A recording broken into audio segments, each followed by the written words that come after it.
ಸಾಕಮ್ನವರೇ ನಮಸ್ಕಾರ. ನಮಸ್ತೆ sir. Doctor Kamalabai ಕೂಡಿಗೆ ಅವರೇ ತಮಗೂ ನಮಸ್ಕಾರ. ನಮಸ್ಕಾರ ಸರ್. ಈ ಭವಿಷ್ಯದ ಸ್ಮಾರ್ಟ್ ಫುಡ್ ಅಂತ ಯಾಕೆ ಸಿರಿಧಾನ್ಯಗಳನ್ನು ಕರಿತೀರಿ ಸರ್? ಭವಿಷ್ಯದ ಆಹಾರಗಳಂತಂದರೆ ಈಗ ಹಿಂದೆ ಒಂದು 60ನೇ ದಶಕದಲ್ಲಿ ನಾವೇನು ಅಂದರೆ ಒಂದು ಹಿಂದೆ ಹೋದರೆ, ಹಸಿರು ಕ್ರಾಂತಿ ಹಿಂದೆ ಹೋದರೆ ಸಿರಿಧಾನ್ಯಗಳೇನು ಹೊಸದಲ್ಲ. ಎಲ್ಲ ಬೆಳೀತಾಯಿದ್ರು, ಬಳಸ್ತಾಯಿದ್ರು, ಆರೋಗ್ಯನೂ ಚೆನ್ನಾಗಿಟ್ಕೊಂಡಿದ್ರು. ಸೊ ಈಗ ಬರ್ತಾ ಬರ್ತಾ ಹಸಿರು ಕ್ರಾಂತಿಯ ನಂತರ ಏನಾಯಿತು ಅಂದರೆ ಎಲ್ಲೋ ಒಂದು ಕಡೆ ನಾವು ಹಸಿವನ್ನು ನೀಗಿಸ್ಲಿಕ್ಕೆ ಹೋಗಿ ಹೆಚ್ಚು ಹೆಚ್ಚು ಆದಾಯ ಬರುವಂಥ ಮತ್ತು ಇಳುವರಿ ಕೊಡುವಂಥ ಆಹಾರ ಬೆಳೆಗಳಿಗೆ ನಾವು ಹೋಗಿ ಎಲ್ಲೋ ಒಂದು ಕಡೆ ಈ ಸಿರಿಧಾನ್ಯಗಳನ್ನು ನಾವು ಕಡೆಗಣಿಸ್ತೀವ ಅಂತ. ಸೊ ಹಾಗಾಗಿ ಇತ್ತೀಚಿನ ದಿನಗಳಲ್ಲಿ ಏನಾಗಿದೆ ಅಂದರೆ ಈ ಹವಾಮಾನ ವೈಪರೀತ್ಯ ಇದನ್ನೆಲ್ಲ ನೋಡೋದಾದರೆ, ಜನರ ಆರೋಗ್ಯದವನ್ನು ಚಿಂತನೆಯನ್ನು ಮಾಡೋದಾದರೆ ಖಂಡಿತ ಈ ಧಾನ್ಯಗಳು ಮತ್ತೆ ಮರಳಿ ಬರಬೇಕು, ಮತ್ತೆ ನಮ್ಮ ಆಹಾರ ತಟ್ಟೆಯಲ್ಲಿ ಇರಬೇಕು ಅಂತ ಅನಿಸುತ್ತೆ. ಯಾಕೆಂದರೆ ಇದರಲ್ಲಿ ಇರತಕ್ಕಂಥ ಪೋಷಕಾಂಶಗಳು ಅಷ್ಟು ಸಮೃದ್ಧವಾಗಿದ್ದಾವೆ. ಸೊ ಅನೇಕ ಕಾಯಿಲೆಗಳ ವಿರುದ್ಧ ಹೋರಾಟ ಮಾಡುವಂಥ ಶಕ್ತಿಯನ್ನು ಇರುವಂತಹ ಈ ಧಾನ್ಯಗಳಲ್ಲಿ ಸಿರಿಧಾನ್ಯಗಳು ಮತ್ತು ಭವಿಷ್ಯದ ಆಹಾರಗಳು ಅಂತಲೇ ಸ್ಮಾರ್ಟ್ ಫುಡ್ಸ್ ಮತ್ತು ನ್ಯೂಟ್ರಿ ಸೀರಿಯಲ್ಸ್ ಅಂದರೆ ಪೋಷಕಾಂಶ ಭರಿತವಾದಂಥ ಧಾನ್ಯಗಳು ಅಂತಲೇ ನಾವು ಹೇಳ್ಬೋದು. ಬೇರೆದ್ರಲ್ಲಿ ಇಲ್ದಲೇ ಇರೋದು ಇದರಲ್ಲಿ ಏನಿದೆ ಮೇಡಮ್ ಅಂಥ ವಿಶೇಷ? ಈಗಿನ ಒಂದು ಆಹಾರಗಳಲ್ಲಿ ನೋಡೋದಾದರೆ ನಾರಿನಂಶ ತುಂಬ ಕಡಿಮೆ ಇದೆ, ಮತ್ತು ಲವಣ ಖನಿಜಗಳ ಅಂಶನೂ ಕಡಿಮೆ ಇದೆ, ಮತ್ತು ರೋಗಗಳ ವಿರುದ್ಧ ಹೋರಾಟ ಮಾಡುವಂಥ ಒಂದು ಔಷಧೀಯ ಗುಣಗಳು ಸಿರಿಧಾನ್ಯಗಳಲ್ಲಿ ಜಾಸ್ತಿ ಇದೆ ಅಂತ ಹೇಳ್ಬೋದು. ಆ್ಯಂಟಿ ಆಕ್ಸಿಡೆಂಟ್ಸ್ಗಳಾಗಿರ್ಬೋದು, ಅಥವಾ ನಾರಿನಂಶ ಮತ್ತು ಪ್ರೋಟೀನ್ ಅಂಶ. ಏಕೆಂದರೆ ಇವು ಪಾಲಿಷ್ ಮಾಡೋಕ್ಕಾಗಲ್ಲ, ಪಾಲಿಷ್ ಮಾಡೋದಿಲ್ಲ. ಅಕ್ಕಿ ಹೇಗೆ ಪಾಲಿಷ್ ಮಾಡ್ತೀವಿ, ಪಾಲಿಷ್ ಮಾಡಿದ ನಂತರ ಈ ಪೋಷಕಾಂಶಗಳು ಎಲ್ಲ ಹೋಗ್ತವೆ. ಸೊ ಇದರಲ್ಲಿ ಆ ಒಂದು ಪಾಲಿಷ್ ಮಾಡದೇ ಇರುವಂಥ ಧಾನ್ಯಗಳು ಮತ್ತು ಸಮೃದ್ಧವಾಗಿರುವಂಥ ಧಾನ್ಯಗಳು, ಪೋಷಕಾಂಶಗಳು ಸಮೃದ್ಧವಾಗಿದ್ದಾವೆ. ಸೊ ಹಾಗಾಗಿ ಇವು ಪುಷ್ಟಿ ಕೊಡುವಂಥ ಆಹಾರಗಳಂತಲೇ ಹೇಳ್ಬೋದು. ಅಂದರೆ ಭೂತಕಾಲದಲ್ಲಿದ್ದಂತಹ ಸಿರಿಧಾನ್ಯಗಳು ಭವಿಷ್ಯದ ಆಹಾರ ಆಗ್ಬೋದು ಅಂತ ತಮ್ಮ ವಿಚಾರ? ಹೌದು ಅಲ್ವೇ? ಅಂದರೆ ಹಿಂದೆ ಬೆಳೀತಾ ಇದ್ರು, ಮಧ್ಯದಲ್ಲಿ ಬಿಟ್ಟಿದ್ದಾರೆ, ಮುಂದೆ ಬೆಳಿಬೇಕು ಅಲ್ವೇ? ಹೌದು ಸರ್. ಸಿರಿಧಾನ್ಯಗಳು ಅಂದರೆ ನಿಮ್ಮ ದೃಷ್ಟಿಯಲ್ಲಿ ಯಾವ್ಯಾವ ಧಾನ್ಯಗಳನ್ನು ಗಮನದಲ್ಲಿ ಇಟ್ಕೊಂಡಿದ್ದೀರಿ? ಸಜ್ಜೆ, ಜೋಳ, ಊದಲು, ಸಾಮೆ, ನವಣೆ, ಬರಗು, ಹಾರಕ, ಕೊರ್ಲೆ ಇವೆಲ್ಲ ಸಿರಿಧಾನ್ಯಗಳ ಪಟ್ಟಿಗೆ ಬರುವಂಥವು. ಓಕೆ, ಇವೆಲ್ಲವೂ ಕೂಡ ಮುಂದಿನ ಆಹಾರ ಅಂತಾನೆ ಆಹಾರಗಳು ಸರ್, ಅಲ್ವಾ? ಹೌದು. ಈಗ ಅದನ್ನು ಬೆಳೆಯೋದ್ರಿಂದ ಒಂದು ಆರೋಗ್ಯ ಚೆನ್ನಾಗಿರುತ್ತೆ, ಹೌದು, ಎಲ್ರಿಗೂ ಗೊತ್ತು. ರೈತನಿಗೆ ಆದಾಯನೂ ಬರುತ್ತೆ. ಹೌದು, ಆದಾಯ ಆಗುತ್ತೆ ಸರ್. ಹೇಗೆ ಅಂತಂದರೆ ಈಗಿನ ಪರಿಸ್ಥಿತಿನಲ್ಲಿ ಹೆಚ್ಚು ನೀರು ಬೇಡಿಕೆ ಇರುವಂಥ ಬೆಳೆಗಳನ್ನು ಬೆಳಿಲಿಕ್ಕಾಗೋದಿಲ್ಲ. ಸೊ ಹಾಗಾಗಿ ಈ ಧಾನ್ಯಗಳನ್ನು ಬೆಳೆದರೆ ರೈತ ಖಂಡಿತ ಆದಾಯ ಪಡಿಬೋದು. ಹೇಗೆ ಅಂದರೆ ಇದಕ್ಕೆ ಈಗಿನ ಒಂದು ಪರಿಸ್ಥಿತಿನಲ್ಲಿ ಸಾಕಷ್ಟು ಜನ ಕಾಯಿಲೆಗೆ ತುತ್ತಾಗ್ತಿದ್ದಾರೆ. ಮಧುಮೇಹಿಗಳಾಗಿರ್ಬೋದು, ಹೈಪರ್ ಟೆನ್ಷನ್ ಆಗಿರ್ಬೋದು, ಅಥವಾ ಹೃದಯಕ್ಕೆ ಸಂಬಂಧಪಟ್ಟ ಕಾಯಿಲೆಗಳಾಗಿರ್ಬೋದು, ಕಿಡ್ನಿಗೆ ಸಂಬಂಧಪಟ್ಟಂಥ ಕಾಯಿಲೆಗಳಾಗಿರ್ಬೋದು, ಇವು ಎಲ್ಲದಕ್ಕೂ ಜನ ಏನು ಅಂದರೆ ಸಿರಿಧಾನ್ಯಗಳೇ ಹೋಗ್ತಿದ್ದಾರೆ. ಯಾಕೆಂದರೆ ಅದರಲ್ಲಿರ್ತಕ್ಕಂಥ ಪೋಷಕಾಂಶಗಳು ಮತ್ತು ಲೋ ಗ್ಲೈಸಮಿಕ್ ಇಂಡೆಕ್ಸ್. ಸೊ ಇಂಥ ಕಾಯಿಲೆಗಳಿಗೆ ತುಂಬ ಕಡಿಮೆ ಗ್ಲೈಸಮಿಕ್ ಇಂಡೆಕ್ಸ್ ಇರುವಂಥ ಆಹಾರಗಳು ಬೇಕಾಗುತ್ತೆ. ಸೊ ಹಾಗಾಗಿ ಈಗ ಮಧುಮೇಹಿಗಳಿಗೆ ಅಂತಂದರೆ ಜಾಸ್ತಿ ಗ್ಲೈಸಮಿಕ್ ಇಂಡೆಕ್ಸ್ ಇದ್ದರೆ ಅವರಿಗೆ ಕಷ್ಟ ಆಗುತ್ತೆ. ಸೊ ಹಾಗಾಗಿ ಲೋಯರ್ ಗ್ಲೈಸಮಿಕ್ ಇಂಡೆಕ್ಸ್ ಇರುವಂಥ ಆಹಾರಗಳ ಬೇಡಿಕೆ ಈಗ ಜಾಸ್ತಿ ಇದೆ. ಸೊ ಹಾಗಾಗಿ ಇಲ್ಲಿ ಒಂದು ಕಡೆ ಆರೋಗ್ಯ, ಇನ್ನೊಂದು ಕಡೆ ಆಹಾರ, ಇನ್ನೊಂದು ಕಡೆ ಆದಾಯ, ಇವೆಲ್ಲನೂ ಕೂಡ ರೈತನಿಗೆ ಖಂಡಿತವಾಗಲೂ ಹೆಲ್ಪ್ ಆಗುತ್ತೆ ಅಂತ ನಾನು ಅಂದ್ಕೊಂಡಿದ್ದೀನಿ. ಅಂದರೆ ಈಗ ನಾನು ಭತ್ತ ಬೆಳಿತೀನಿ, ಅಥವಾ ನಾನು ಕಬ್ಬು ಬೆಳಿತೀನಿ, ಅಥವಾ ಇನ್ಯಾವುದೋ ಬೆಳೆ ಬೆಳಿತೀನಿ, ಅದ್ರ ಬದಲು ಇದನ್ನು ಬೆಳಿಬೇಕು ಅಂತ ಆದರೆ ರೈತ ಕೇಳೋ ಮೊದಲನೇ ಪ್ರಶ್ನೆ ಇದರಲ್ಲಿ ಎಷ್ಟು ದುಡ್ಡು ಬರುತ್ತೆ ಅಂತ. ಈಗ ಭತ್ತ ಕಬ್ಬು ಬಿಟ್ಟು ನಾವು ಬೆಳೀರಿ ಅಂತ ಹೇಳಲ್ಲ. ಸೊ ಇದು ಮರಳಿ ಮತ್ತೆ ನಿಮ್ಮ ಗದ್ದೆಗೆ ಬರಬೇಕು, ಇದು ಒಂದು ನಿಮ್ಮ ಆಹಾರ ಬೆಳೆಗಳಲ್ಲಿ ಒಂದು ಭಾಗ ಆಗಬೇಕು ಅಷ್ಟೇ. ಸೊ ಆಹಾರದಲ್ಲಿ ನಾವು ಕೂಡ ಹಾಗೇನೆ ಹೇಳೋದು. ಯಾಕೆಂದರೆ ಈಗ ಜೋಳ ಬಿಡಿ, ಸಜ್ಜೆ ಬಿಡಿ ಅಂತ ಹೇಳಲ್ಲ ನಾವು, ಅಕ್ಕಿ ಬಿಡಿ ಅಂತ. ಅದರ ಜೊತೆಯಲ್ಲಿ ಇದು ಒಂದು ಭಾಗ ಆಗಿರಲಿ, ಸಿರಿಧಾನ್ಯ ಕೂಡ ಆಹಾರ ತಟ್ಟೆಯಲ್ಲಿ ಒಂದು ಭಾಗ ಆಗಲಿ. ಸೊ ಹಾಗಾಗಿ ಈ ಇದರಲ್ಲಿರ್ತಕ್ಕಂಥ ಪೋಷಕಾಂಶಗಳು ನಮಗೆ ದೊರೀಲಿ ಅಂತ. ಸಾಕಮ್ನವರೇ, ಹುಟ್ಟೂರು ಯಾವುದು ತಾಯಿ ತಮ್ಮದು? ನಮ್ಮದು ಕೆರಗೋಡು ಹತ್ರ ಮಾರ್ಗೋಡ್ನಳ್ಳಿ ಅಂತ. ಮಾರ್ಗೋಡ್ನಳ್ಳಿ. ಈಗಿರೋ ಊರು? ಈಗ ಊರರು ಹೊಳಲು. ಜಮೀನು ಎಷ್ಟಿದೆ? ನಮಗೆ 4 ಎಕರೆ ಜಮೀನಿದೆ. ಏನೇನು ಬೆಳೆ ಬೆಳಿತೀರಿ ಸಾಕಮ್ನವರೇ? ಕಬ್ಬು, ಭತ್ತ, ರಾಗಿ ಬೆಳೀತಾ ಇದ್ದೀವಿ. ಮತ್ತು ಈಗ ನಮ್ಮ ಮನೆಯವ್ರಿಗೆ ನಾನು ಹೇಳ್ತಾ ಇದ್ದೀನಿ, ಅದ್ರ ಜೊತೆಗೆ ಸಿರಿಧಾನ್ಯನೂ ಸ್ವಲ್ಪ ಹಾಕಿ ನಮ್ಮ ಮನೆ ಬಳಕೆಗೆ ಮಾರಕ್ಕಾಗದೇ ಇರೋ ಮನೆ ಬಳಕೆಗಾದರೂ ಹಾಕಿ ಅಂತ ನಾನು ಇವಾಗ ನಮ್ಮ ಮನೆಯವ್ರಿಗೆ ಹೇಳ್ತಾ ಇದ್ದೀನಿ. ಈಗ ಹೇಳ್ತಾ ಇದ್ದೀನಿ. ಹೌದು, ನಮಗೆ ಸಿರಿಧಾನ್ಯದ ಬಗ್ಗೆ ಇವಾಗ ಗೊತ್ತಿದೆ, ಅದ್ರ ಮಹತ್ವ ಏನು ಅಂತ ಗೊತ್ತಿದೆ.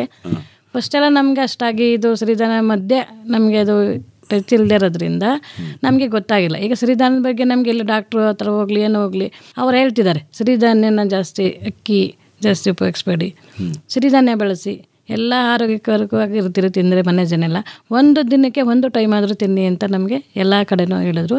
ಅದೇ ಥರ ನಾವು ಸ್ನ್ಯಾಕ್ಸ್ ಮಾಡಬೇಕು ಅಂತ ತೀರ್ಮಾನ ಮಾಡಿದ್ವಿ. ಅದರಲ್ಲೇ ಈಗ ನಾವು KVKಗೆ ಹೋದ್ವಿ, ಟ್ರೈನಿಂಗ್ ತೊಗೊಂಡು ಮೇಡಮ್ಗೆ ಹೇಳಿದ್ವಿ, ಯಾವ್ದ್ರ ಬಗ್ಗೆ ಟ್ರೈನಿಂಗ್ ತೊಗೋತೀರಾ ಅಂತ ಕೇಳಿದ್ರು. ನಾವಿಂಗೆ ಸಿರಿಧಾನ್ಯದಲ್ಲಿ ಸ್ನ್ಯಾಕ್ಸು ಮೂಲವರ್ಧನೆ ಮಾಡೋದನ್ನ ಹೇಳ್ಕೊಡಿ ಮೇಡಮ್ ಅಂತ ನಾವು ಕೇಳಿದ್ವಿ. ಅವಾಗ ಅವರು ನಿಮ್ಗೆ ಯಾಕೆ ಸಿರಿಧಾನ್ಯನೇ ಯಾಕೆ ನೀವು ಆಯ್ಕೆ ಮಾಡ್ಕೊಂಡ್ರಿ ಅಂತ ಕೇಳಿದ್ರು. ಮೇಡಮ್ ಇವಾಗೆಲ್ಲ ಅಕ್ಕಿ ಇದು ತಿಂದು ಎಲ್ಲರಿಗೂ ಕಾಯಿಲೆ ಬರ್ತಾ ಇದೆ, ಸಿರಿಧಾನ್ಯದಲ್ಲಿ ಅನ್ನ ಮಾಡ್ಕೊಂಡು ತಿನ್ಬೋದು, ನಾವು ಬೇರೆ ಏನೇ ಸ್ನ್ಯಾಕ್ಸ್ ಮಾಡು ತಿನ್ಬೋದು, ಸ್ನ್ಯಾಕ್ಸ್ ಯಾರೂ ಮಾಡ್ತಾ ಇಲ್ಲ, ನಮಗೆ ಸ್ನ್ಯಾಕ್ಸ್ ಹೇಳ್ಕೊಡಿ ಅಂತ ಹೇಳಿದಾಗ ನಿಮಗೆ ಸಿರಿಧಾನ್ಯದ ಬಗ್ಗೆ ತಿಳಿದಿದ್ದು ಹೇಗೆ? ತಿಳಿದಿದ್ದು ನಮಗೆ ಈಗ ನಾವು ಹೊರಗಡೆ ಎಲ್ಲ ಹೋಗ್ತಾ ಇದ್ವಿ, ಹೊರಗಡೆ ಎಲ್ಲ ಹೋಗ್ತಾ ಇದ್ದಾಗ ಹಾಸ್ಪಿಟ್ಲಿಗೆ ಒಂದು ಜ್ವರ ಬರಲಿ, ಒಂದು ತಲೆನೋವು ಅಂದರೆ ಜಾಸ್ತಿ ನಾವು ಶುಗರ್ನ ಪೇಷೆಂಟ್ಗಳನ್ನ ನಾವು ಕರ್ಕೊಂಡು ಹೋದಾಗ ಅವರು ಡಾಕ್ಟ್ರು ಹೇಳ್ತಾಯಿದ್ರು, ಜಾಸ್ತಿ ಸಿರಿಧಾನ್ಯ ಬಳಸಿ, ನೀವು ಸಿರಿಧಾನ್ಯ ಬಳಸಲ್ಲ, ಒಂದು ಸ್ವಲ್ಪ ಸುಸ್ತಾದರೆ ಶುಗರ್ನವ್ರಿಗೆ ಜಾಸ್ತಿ ಯಾವಾಗ ಸುಸ್ತಾಗ್ತಾ ಇರುತ್ತೆ, ಅವಾಗ ಕೇಳಿದಾಗ ಅವರು ಸಿರಿಧಾನ್ಯ ಬಳಸಿದ್ರೆ ನೀವು ಅದರಲ್ಲಿ ನಿಮಗೆ ಜಾಸ್ತಿ ಸುಸ್ತು ಬರಲ್ಲ, ಬೆಳಗ್ಗೆ ತಿಂದರೆ ಮಧ್ಯಾಹ್ನವರೆಗೂ ಅದು ಜಾಸ್ತಿ ಇದಾಗಲ್ಲ, ಹಂಗಾಗಿ ನೀವು ಅದನ್ನು ಬಳಸಿ, ಸ್ವಲ್ಪ ಜಾಸ್ತಿ ನೀರು ಕುಡಿಬೋದು, ಸುಸ್ತಾಗಲ್ಲ, ಬೇರೆದೆಲ್ಲ ತಿಂದರೆ ನೀರಷ್ಟು ಕುಡಿಯೋಕ್ಕಾಗಲ್ಲ, ಇದನ್ನು ತಿಂದರೆ ನಾರಿನಂಶ ಇರುತ್ತೆ ಅಂತ ನಮಗೆ ಹೇಳ್ತಾಯಿದ್ರು. ಹೌದೌದು, KVKಗೆ ಹೋದ್ರಿ? KVKಗೆ ಅಂದರೆ ನಾವು ಫಸ್ಟ್ ಹಪ್ಪಳ ಮಾಡ್ತಾಯಿದ್ವಿ. ಹಪ್ಪಳ ಮಾಡ್ತಿರ್ಬೇಕಾದ್ರೆ ನಮ್ಗೆ ಯಾರೊಬ್ರು ಹೇಳಿದ್ರು, ತಿಂಡಿಗಳು ಮಾಡಿ ಸ್ನ್ಯಾಕ್ಸು, ಬರೀ ಹಪ್ಪಳ ಒಂದೇ ಮಾಡಬೇಡಿ ಅಂತ ಹೇಳಿದ್ರು. ಮತ್ತು ಇಲ್ಲಿ KVKಗೆ ಹೋಗಿ ಕಮಲಾಬಾಯಿ ಮೇಡಮ್ ಅವರು ನಿಮಗೆ ಟ್ರೈನಿಂಗ್ ಕೊಡ್ತಾರೆ, ಯಾವ ರೀತಿ ತಿಂಡಿ ಬೇಕು ಅಂತ ಕೊಡ್ತಾರೆ, ಅಲ್ಲೋಗಿ ಟ್ರೈನಿಂಗ್ ತೊಗೊಳ್ಳಿ ಅಂತ ಹೇಳಿದ್ರು. ಸರಿ, ನಾವು ಅಲ್ಲಿಗೆ ಹೋಗಿದ್ವಿ. ಮೇಡಮ್ ನಾವು ಕೇಳಿದ್ವಿ, ಆಯ್ತಪ್ಪ ನಿಮ್ಗೆ ಯಾವ ಥರದಲ್ಲಿ ಟ್ರೈನಿಂಗ್ ಬೇಕು ಅಂತ ಕೇಳಿದ್ರು. ಮಾಮೂಲಿ ಯಾವ ಧಾನ್ಯಗಳಲ್ಲಿ ಬೇಕು ಅಂತ ಕೇಳಿದ್ರು. ನಾವು ಅವಾಗ ಸಿರಿಧಾನ್ಯನೇ ಆಯ್ಕೆ ಮಾಡ್ಕೊಂಡ್ವಿ. ಅಲ್ಲ, ನಾವು ಅಂತಿದ್ರಲ್ಲ, ಅಂದ್ರೆ ನಿಮ್ದೇನು ಗುಂಪಲ್ಲಿ ಹೋಗಿದ್ದು? ಇಲ್ಲ, ಹೌದು ಮೇಡಮ್, ಸರ್ ಗುಂಪಲ್ಲೇ ಹೋಗಿದ್ದು ನಾವು, ಸ್ವಸಹಾಯ ಸಂಘ ಗುಂಪಲ್ಲಿ ನಾವು ಹೋಗಿದ್ದು. ಗುಂಪು ಮಾಡ್ಕೊಂಡಿದ್ವಿ. ಏನ್ ನಿಮ್ ಗುಂಪಿನ ಹೆಸರು? ನಮ್ದು ಚಿತ್ತಾಳಮ್ಮ ಸ್ವಸಹಾಯ ಸಂಘ ಅಂತ ಇದು. ಎಷ್ಟು ಜನ ಇದ್ದೀರಿ? ನಾವು 20 ಜನ ಇದ್ದೀವಿ ಸರ್. ಸಂತೋಷ. 20 ಜನ ಹೋಗಿದ್ರಿ? 20 ಜನನು ಹೋಗಿದ್ವಿ. ಆದ್ರೆ ಹೋಗಿ ಟ್ರೈನಿಂಗ್ ತಗೊಂಡಿದ್ದು 20 ಜನ, ಮಾಡ್ತಾ ಇರೋದು ಅದ್ರಲ್ಲಿ ಇಬ್ರೇನೆ ಸರ್. ಯಾರ್ಯಾರು? ಮಂಜುಳಾ ಅಂತ ಒಬ್ರು, ನಾವೊಬ್ರು, ಇನ್ನೊಬ್ರು ಸಾಕಮ್ಮ. ಸಾಕಮ್ಮವ್ರು. ಓಕೆ. ಏನು ಮಾಡ್ತಾ ಇದ್ರಿ ಸಾಕಮ್ಮನವ್ರೆ ನೀವೀಗ? ಈಗ ನಾನು ಅವರು ಸ್ವಲ್ಪ ಮೇಡಮ್ ಹೇಳಿದ್ಮೇಲೆ ಡಿವೈಡ್ ಮಾಡ್ಕೊಂಡಿದ್ವಿ. ಅವರು ನಾವನೆಲ್ಲ ಒಬ್ಬರು ಸಾಮೇಲೆ ಒಬ್ಬರು ಮಾಡ್ಕೊಂಡಿದ್ವಿ. ಅವರು ನಾವು ಸಾಮೆ ಸಿರಿಧಾನ್ಯಗಳಲ್ಲಿ ಚಕ್ಲಿ, ನಿಪ್ಪಟ್ಟು, ಮತ್ತು ಇದು ಹುಂಡೆ ಲಡ್ಡು ಮಾಡ್ತೀವಿ, ಲಡ್ಡು ಮಿಕ್ಸರ್ಗಳು ಮಾಡ್ತೀವಿ, ಒಬ್ಬಟ್ಟು ಮಾಡ್ತೀವಿ. ಅದರಲ್ಲೇ ಪ್ರತಿಯೊಂದು ಸಿರಿಧಾನ್ಯ ಅಕ್ಕಿಲಿ ಏನು ಮಾಡ್ಬೋದು ಅನ್ನೋದೆಲ್ಲ ನಾವು ಸಿರಿಧಾನ್ಯ ಬಳಸ್ಕೊಂಡು ಮಾಡ್ತಾಯಿದ್ದೀವಿ. ಅವ್ರೇನು ಮಾಡ್ತಾರೆ? ಅವರು ಕಜ್ಜಾಯ ಮತ್ತು ಮುಸಾರೆ, ಅವ್ರಿಗೂ ಕೂಡ ಚಕ್ಕಲಿ, ರಾಗಿ ರಾಗಿ ಚಕ್ಲಿ, ರಾಗಿ ನಿಪ್ಪಟ್ಟು, ಈ ಥರದ್ದೆಲ್ಲ ಸಿರಿಧಾನ್ಯನೇ ಬಳಸಿ ನಾವು. ಮತ್ತು ನಮ್ಮದು ಆಯಿಲ್ ಅಂದರೆ ನಾವು ಎತ್ತಿನ ಗಾಣದಲ್ಲಿ ನಾವು ಕಡಲೆ ಬೀಜ ತೊಗೊಂಡೋಗಿ ನಾವೇ ಆಡಿಸ್ಕೊಂಡು ಬಂದು ಮಾಡ್ತಾಯಿದ್ದೀವಿ. ಎತ್ತಿನ ಗಾಣ ಎಲ್ಲಿದೆ? ಕುರಿಕೊಪ್ಪಲಲ್ಲಿದೆ. ಹೌದು. ಅಲ್ಲಿ ಥಿಂಕ್ ನ್ಯಾಚುರಲ್ ಅಂತ ಒಂದು ಎತ್ತಿನ ಗಾಣದ್ದು ಇದೆ, ಸೊ ಅಲ್ಲೇ ಹೋಗಿ ಆಡಿಸ್ಕೊಂಡು ಬಂದು ಮಾಡ್ತೀವಿ. ಅಂದರೆ ಕಡಲೆಕಾಯಿ ಬೀಜ ನಿಮ್ಮದೇ ಅಂದರೆ ನೀವು ಕಡಲೆಕಾಯಿ ಬೆಳಿತೀರಾ? ಇಲ್ಲ ಸರ್, ನಾವು ಬೆಳೆಯೋರ ಹತ್ರ ತೊಗೊತೀವಿ ಸರ್. ಯಾಕೆಂದರೆ ನಾವು ಬೆಳೀತಾರಲ್ಲ ಅವ್ರ ಹತ್ರ ತೊಗೊಂಡು ನಾವು ಕ್ವಿಂಟಾಲ್ ಗಟ್ಟಲೆ ತೊಗೊಂಡೋಗಿ ಆಡಿಸ್ಕೊಂಡು ಬಂದು ಮಾಡ್ತೀವಿ ಸರ್. ಅಂದರೆ ಸ್ವಾಭಾವಿಕವಾಗಿ ಗಾಣದೆಣ್ಣೆಲ್ಲೇ ಬಳಸಿ, ಜೊತೆಗೆ ನಾವು ಜನಕ್ಕೆ ನಾವು ಆರೋಗ್ಯಕರವಾದ ತಿಂಡಿ ಸ್ನ್ಯಾಕ್ ಕೊಟ್ಟರು ಆರೋಗ್ಯಕರವಾದ ತಿಂಡಿನ ನಾವು ಕೊಡಬೇಕು ಅಂತ ನಾವು ಎಲ್ಲನೂ ಮಾಡ್ತಾಯಿದ್ವಿ. ಅದೇ ರೀತಿ ಮಾಡ್ತಿದ್ವಿ ಸರ್. ಮತ್ತು ನಾವು ಯಾವುದೇ ತಿಂಡಿಗೂ ಮೈದಾ, ಡಾಲ್ಡಾ, ಸಕ್ಕರೆ ಯಾವುದೂ ಬಳಸಲ್ಲ ಸರ್. ಆರ್ಗ್ಯಾನಿಕ್ ಬೆಲ್ಲ ಉಪಯೋಗಿಸ್ತೀವಿ. ಎಣ್ಣೆನ ಹೊಳ್ಳಿ ನಾವು ಗಾಣದ ಎಣ್ಣೆ ಹಾಕಿ ಮಾಡ್ತೀವಿ. ಹೇಳ್ಬಿಟ್ರಲ್ಲ. ಹೌದು ಸರ್, ಎಲ್ಲ ಹಾಕಿ ಮಾಡ್ತೀವಿ ಸರ್. ಸಕ್ಕರೆ ಬಳಸಲ್ಲ? ಸಕ್ಕರೆ, ಬೆಲ್ಲ ಬಳಸ್ತೀವಿ. ಬೆಲ್ಲ ಬಳಸ್ತೀವಿ, ಮೈದಾ ಬಳಸಲ್ಲ, ಸಿರಿಧಾನ್ಯದ ಹಿಟ್ಟು ಬಳಸ್ತೀವಿ ಪ್ರತಿಯೊಂದಕ್ಕೂ. ಈಗ ಈ ಥರ ತುಪ್ಪ ಬಳಸಲ್ಲ ನಾವು, ನಾಟಿ ಹಸಿರಿನ ತುಪ್ಪ ಬಳಸ್ತೀವಿ, ಇಲ್ಲಾಂದ್ರೆ ಬೆಣ್ಣೆ, ಇಲ್ಲ ಅದನ್ನ ಬಳಸ್ಕೊಂಡು ಮಾಡ್ತೀವಿ ಸರ್. ಹಾಕ್ಲೇಬೇಕು ತುಪ್ಪ. ಇದೆಯಾ ನಿಮ್ಮ ಹತ್ರ? ನಮ್ಮ ಹತ್ರ ಇಲ್ಲ ಸರ್, ನಮ್ಮ ರೈತರ ಹತ್ರ ಇದೆ, ನಮ್ಮಲ್ಲಿ ರೈತರ ಹತ್ರ ಇದೆ, ಅವ್ರ ಹತ್ರ ನಾವು ತಗೊಂಡು ಮಾಡ್ತೀವಿ ಸರ್. ಪರವಾಗಿಲ್ಲ.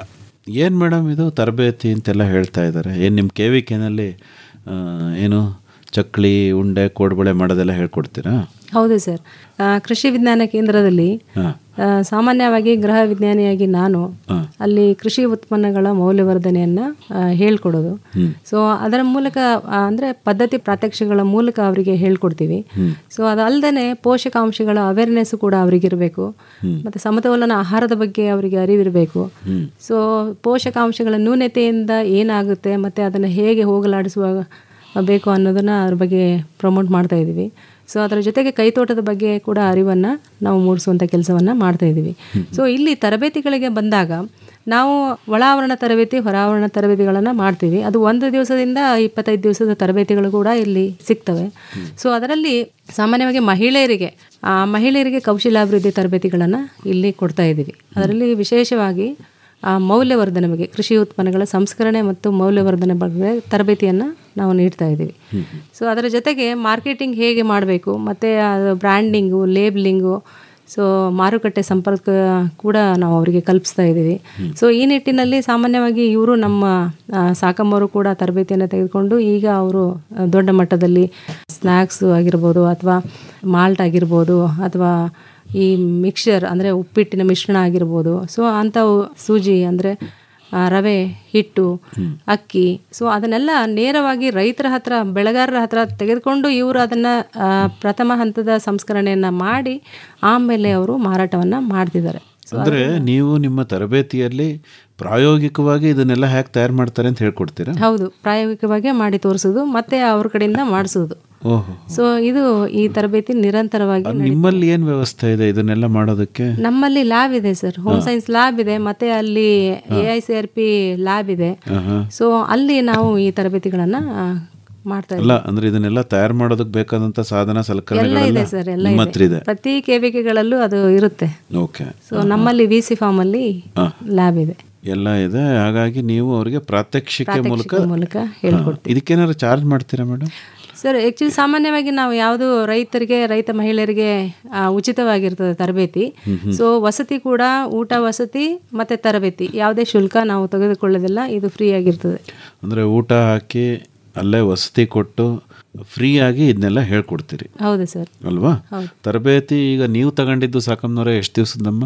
ನಾವು 25 ದಿವಸ ತಗೊಂಡ್ರು ಸರ್. 25 ದಿವಸ ಅಲ್ಲೇ ಇದ್ರೆ VC ಫಾರಂ ಅಂದರೆ ನಮಗೆ ಹತ್ರ ಇದೆ, ನಮ್ದು 1 ಕಿಲೋಮೀಟರ್ ಇದೆ, ನಾವು ಹೋಗಿ ಬಂದು ಮಾಡ್ತಾ ಇದ್ವಿ. ದೂರದಿಂದ ಬಂದವರೆಲ್ಲ ವಸತಿ ಇದೆ.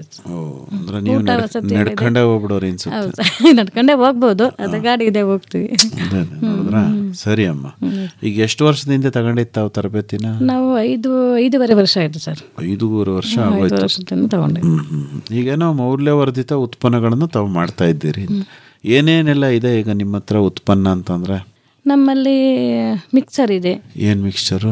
ಸಾಮೆ ಮಿಕ್ಸರ್ ಇದೆ, ರಾಗಿ ಮಿಕ್ಸರ್ ಇದೆ, ಮಿಠಾಯಿ ಇದೆ, ಮತ್ತೆ ಚಕ್ಲಿ, ನಿಪ್ಪಟ್ಟು, ಕೋಡುಬಳೆ, ಹುಂಡೆಗಳು, ಸಿರಿಧಾನ್ಯದ ಲಡ್ಡುಗಳಿದೆ. ಆ ಥರದ್ದೆಲ್ಲ ನಮ್ಮದು ಮೌಲ್ಯವರ್ಧನೆ ಇದೆ. ಪ್ರತಿದಿನ ನಮಗೆ ಆರ್ಡ್ರ್ ಇರುತ್ತೆ, ಪ್ರತಿದಿನ ಹೋಗ್ತಾ ಇರುತ್ತೆ, ಪ್ರತಿದಿನ ಮಾಡ್ತಾ ಇರ್ತೀವಿ. ರವೆನೂ ಮಾಡ್ತೀರಾ? ರವೆ ಅಂದರೆ ಕೇಳದವ್ರಿಗೆ ಅಷ್ಟೇ ನಾವು ಮಾಡೋದು. ಅದು ನಾವು ಇದರಲ್ಲೇ ಸಿರಿಧಾನ್ಯದಲ್ಲೇ ರವೆ ಮಾಡ್ಕೊತೀವಿ ಸರ್.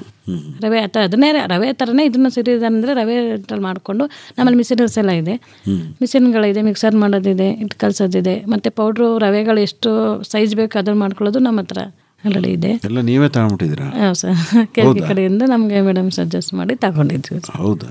ಎಲ್ಲಿಂದ ತಂದ್ರಿ ಮಿಷಿನ್ಗಳನ್ನೆಲ್ಲ? ನಮ್ಮದೆಲ್ಲ ಬೆಂಗಳೂರು ಸರ್. ಬೆಂಗಳೂರು. ಎಷ್ಟು ಖರ್ಚಾಯಿತು ಸರ್? ಇವಾಗ ನಮಗೆ ಮಿಷಿನ್ಗಳಿಗೆಲ್ಲ 1.5 ಲಕ್ಷ ಖರ್ಚಾಗಿದೆ ಸರ್. 1.5 ಲಕ್ಷ?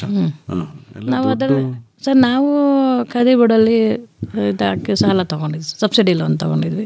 ಖಾದಿ ಬೋರ್ಡ್ ಅಲ್ಲಿ ಸಿಗುತ್ತೆ ಅಂತ ಹೆಂಗೆ ಗೊತ್ತಾಯ್ತು ನಿಮಗೆ? ಸರ್ ಈಗ ನಾವೀಗ ನಮಗೆ ಮೇಡಮ್ ಯಾವ ಟ್ರೈನಿಂಗ್ ಕೊಡುತ್ತೆ, ಈಗ ಟ್ರೈನಿಂಗ್ ಸೆಂಟ್ರಿಗೆ ನಾವು ಹೋದಾಗ ಪ್ರತಿಯೊಂದು ನಮ್ಗೆ ಮಹಿಳೆಯರಿಗೆ ಏನೇನು ಸೌಲಭ್ಯಗಳಿದೆ, ಏನೇನಿದೆ, ಯಾವ ಥರ ತೊಗೋಬೇಕು, ಯಾವ ಥರ ನೀವು ಮಾಡಬೇಕು ಅನ್ನೋದೆಲ್ಲ ನಮಗೆ ಫುಲ್ ಟ್ರೈನಿಂಗ್ ಕೊಟ್ಟಿರ್ತಾರೆ ಸರ್. ಫುಲ್ ಮೇಡಮ್ ಎಲ್ಲ ಟ್ರೈನಿಂಗು ಕೊಟ್ಟಿರ್ತಾರೆ ನಮಗೆ. ಅದನ್ನು ನಾವು ತಲೆ ಇಟ್ಕೊಂಡು ನಮ್ಗೆ ಯಾವ್ಯಾವ ಟೈಮ್ಗೆ ಏನೇನು ಬೇಕು ಅದನ್ನು ನಾವು ಮಾಡ್ಕೊತೀವಿ. ಎಲ್ಲಿ ಹೋದ್ರಿ ಖಾದಿ ಬೋರ್ಡ್ ಅಂದರೆ? ಮಂಡ್ಯ ಸರ್. ಮಂಡ್ಯದಲ್ಲಿ ಆನ್ಲೈನಲ್ಲಿ ನಾವು ಇದು ಮಾಡಿದ್ದು, ಆನ್ಲೈನಲ್ಲಿ ಅರ್ಜಿ ಹಾಕಿದ್ದು. ಆನ್ಲೈನಲ್ಲಿ ಅರ್ಜಿ ಹಾಕಿ ಬ್ಯಾಂಕ್ ನಮ್ದು ಯಾವ ಬ್ಯಾಂಕಲ್ಲಿ ನಾವು ನಮ್ದು ಇದಿರುತ್ತೆ ಆ ಬ್ಯಾಂಕಲ್ಲಿ ವ್ಯವಹಾರ ಇರುತ್ತೆ, ಆ ಬ್ಯಾಂಕಲ್ಲಿ ನಮಗೆ ಲೋನ್ ಕೊಡ್ತಾರೆ ಸರ್. ಭಾಳ ಸರಳವಾಗಿ ಹೇಳ್ತಿದ್ದೀರಲ್ಲಮ್ಮ. ಎಲ್ಲ ಭಾಳ ಬ್ಯಾಂಕ್ನವ್ರು ಓಡಿಸಾಡ್ತಾರೆ, ಸಾಲ ಕೊಡೋದಿಲ್ಲ, ಮತ್ತು ಸಬ್ಸಿಡಿ ಸಿಗೋದು ಕಷ್ಟ ಅಂತೆಲ್ಲ ಅನ್ನುವಾಗ ನೀವೇನು ಭಾಳ ಈಸಿಯಾಗಿ ಹಿಂಗೆ ಹೋದೆ ಹಂಗೆ ತಗೊಂಬಂದೆ ಅನ್ನೋ ಹಂಗೆ ಹೇಳ್ತೀವಿ. ಹೌದು ಸರ್, ನಮ್ಮದು ಅಂದರೆ ನಾವು 5.5 ವರ್ಷದಿಂದ ಮಾಡ್ತಾ ಇದ್ವಿ. ನಾವು ತಗೊಂಡು ಒಂದು 2 ವರ್ಷ ಆಯ್ತು ಲೋನು. ಆಯಿತು. ಆವಾಗ ನಮ್ಮದು ವ್ಯವಹಾರ ಆ ಥರ ಚೆನ್ನಾಗಿದೆ ಸರ್. ಯಾಕೆಂದರೆ ನಮ್ಮದು ಫುಲ್ಲು ಡಿಮ್ಯಾಂಡ್ ಇದೆ ನಮ್ಮ ತಿಂಡಿಗೆ. ಎಲ್ಲೋದ್ರೂ ನಮ್ಮದು ಹೆಸರಿದೆ. ಇದು ಮಾಡ್ತಾರೆ, ತುಂಬ ಚೆನ್ನಾಗಿ ಮಾಡ್ತಾರೆ, ಬೇಡಿಕೆ ಜಾಸ್ತಿ ಇದೆ ಸರ್ ನಮ್ಮ ತಿಂಡಿಗಳಿಗೆ. ಅದು ನಮ್ಮ ಟ್ರಾನ್ಸಾಕ್ಷನ್ ನಮ್ಮದು ಅಕ್ಕಿ ತೆಗ್ದು ಮಾಡ್ತಾ ಇರ್ತೀವಿ, ಮತ್ತು ಎಲ್ಲ ನಾವೆಲ್ಲಿ ಕೊಟ್ಟಿರ್ತೀವಿ ತಿಂಡಿಗಳಾಗ್ಬೋದು, ಒಂದು ಏನೇ ಕೊಟ್ಟರು ಅದು ನಮ್ಮದು ಅಕೌಂಟ್ ಮುಖಾಂತರನೇ ನಾವು ಟ್ರಾನ್ಸಾಕ್ಷನ್ ಮಾಡಿಸ್ಕೊತಾ ಇರ್ತೀವಿ. ಅದರಲ್ಲಿ ನಮಗೆ ಅದನ್ನು ನೋಡ್ತಾರೆ, ಇವ್ರದ್ದು ಹೇಗಿದೆ ವ್ಯವಹಾರ, ಟ್ರಾನ್ಸಾಕ್ಷನ್ ಹೇಗಿದೆ ಅಂತ ಅದ್ರ ಮೇಲೆ ನೋಡಿ ನಮಗೆ ಕೊಡ್ತಾರೆ. ಮ್ಯಾನೇಜರ್ಗೂ ಏನಾದರೂ ಉಂಡೆ ಚಕ್ ಇಲ್ಲ ಸರ್, ಹಂಗೆ ನಾವು ಟೇಸ್ಟ್ಗಿಂತ ಕೊಟ್ಟಿರ್ತೀವಿ. ಮನೆಗೆ ಬಂದಾಗ ಮನೆಗೆ ಅವರು ಲೋನ್ ಕೊಡೋ ಸುಮ್ಮನೆ ಕೊಡಲ್ಲ, ಮನೆಗೆ ಬಂದು ಎಲ್ಲ ಚೆಕ್ ಮಾಡ್ತಾರೆ, ಏನಿದೆ ಅವರು ಏನು ಮಾಡ್ತಾ ಇದ್ದಾರೆ ಪ್ರತಿಯೊಂದು ಅವರೆಲ್ಲ ನಮಗೆ ಚೆಕ್ ಮಾಡೇ ಕೊಡೋದು. ಆವಾಗ ಅದನ್ನು ಟೇಸ್ಟ್ ಮಾಡಿದ್ದಾರೆ, ಅವರು ಟೇಸ್ಟ್ ಮಾಡಿದ್ದಾರೆ, ನಾವು ಮಾಡೋದೆಲ್ಲ ಮಾಡಿಸಿದ್ದಾರೆ ನಮ್ಮ ಕೈಲಿ, ಎಲ್ಲ ಫೋಟೋಸ್ ತೊಗೊಂಡಿದ್ದಾರೆ. ಅವ್ರಿಗೆ ಗೊತ್ತಾಗಿದೆ ಅವ್ರು ಮಾಡ್ತಾರೆ, ಇವರು ತೀರಿಸ್ತಾರೆ ಅನ್ನೋ ಹೌದು ಇದೆ ಇವ್ರಿಗೆ ಕೆಪಾಸಿಟಿ ಅನ್ನೋದು. ಸಾಲ ಎಷ್ಟು ಮಾಡಿದ್ರಮ್ಮ? ಸರ್ ನಾವು 10 ಲಕ್ಷ ತೊಗೊಂಡಿದ್ವಿ. 10 ಲಕ್ಷ ಸಾಲ. ಸಬ್ಸಿಡಿ ಎಷ್ಟು ಸಿಕ್ತು? 3.5 ಸಿಕ್ತು ಸರ್. 3.5 ಅಂದರೆ 7.5 ಸಾಲ. ಹೇಗೆ ಮರುಪಾವತಿ? ಅದು ಒಂದು ತಿಂಗಳಿಗೆ ನಾವು 22,000 ಕಟ್ತಾ ಇದ್ವಿ ಸರ್. 22,500 ಅಂದ್ರೆ ಅಷ್ಟು ಆದಾಯ ಬರ್ತಾ ಇದೆ ಸರ್, ಬರ್ತಾ ಇದೆ ಅಲ್ವಾ? ವ್ಯವಹಾರ ಎಷ್ಟು ಮಾಡ್ತೀರಮ್ಮ? ಸರ್ ನಮಗೆ ಒಂದು ತಿಂಗಳಿಗೆ ಹೆಂಗೆ ಅಂದ್ರೆ ಒಂದು ಎಲ್ಲ ಖರ್ಚೆಲ್ಲ ಕಳೆದು 60,000-70,000 ನಮ್ಗೆ ಆದಾಯ ಬರುತ್ತೆ ಸರ್. ಪರವಾಗಿಲ್ವೇ ಸರಿ? ಫುಲ್ಲು ನಾವು ಅಂದರೆ ಎಲ್ಲ ಕಡೆ ಕೃಷಿ ಮೇಳಗಳು, ಸ್ವದೇಶಿ ಮೇಳಗಳು, ಮತ್ತು ಆಹಾರ ಮೇಳಗಳು, ಸಿರಿಧಾನ್ಯದ ಮೇಳಗಳು, ಇದ್ ಕಡೆಯಲ್ಲಿ ಎಲ್ಲ ಆಗುತ್ತೆ ಅಲ್ಲೆಲ್ಲ ನಾವು ಅಟೆಂಡ್, ಒಂದಕ್ಕೂ ನಾವು ಮಿಸ್ ಮಾಡಲ್ಲ ಸರ್, ಅಟೆಂಡ್ ಮಾಡ್ತೀವಿ. ಸಾಕಮ್ಮನವರು ಭಾಳ ಫೇಮಸ್. ಹೌದು ಸರ್. ನಮಗೆ ಫಸ್ಟ್ ಸ್ಟಾರ್ಟ್ ಆಗಿದ್ದೇನೆ ನಮಗೆ GKVK ಕೃಷಿ ಮೇಳದಿಂದ ಸ್ಟಾರ್ಟ್ ಆಯಿತು. ಮತ್ತು ವಿಶಿ ಫಾರ್ಮ್ ಫಸ್ಟ್, ಅದಾದಮೇಲೆ ವಿಶಿ ಫಾರ್ಮ್ ಆಗ್ತು. ಅಲ್ಲಿಂದ ಸ್ಟಾರ್ಟ್ ಆದಾಗ ನಮಗೆ ಅಲ್ಲಿ ನಾವು ಹೋದಾಗ ನಮ್ಮ ತಿಂಡಿಗಳನ್ನ ತಿಂದು ನೋಡ್ತಾರೆ ಅಲ್ವಾ, ಅವರು ನಮ್ಮ ಫೋನ್ ನಂಬರು, ನಮ್ಮ ಅಡ್ರೆಸ್ ತಗೊತಾರೆ.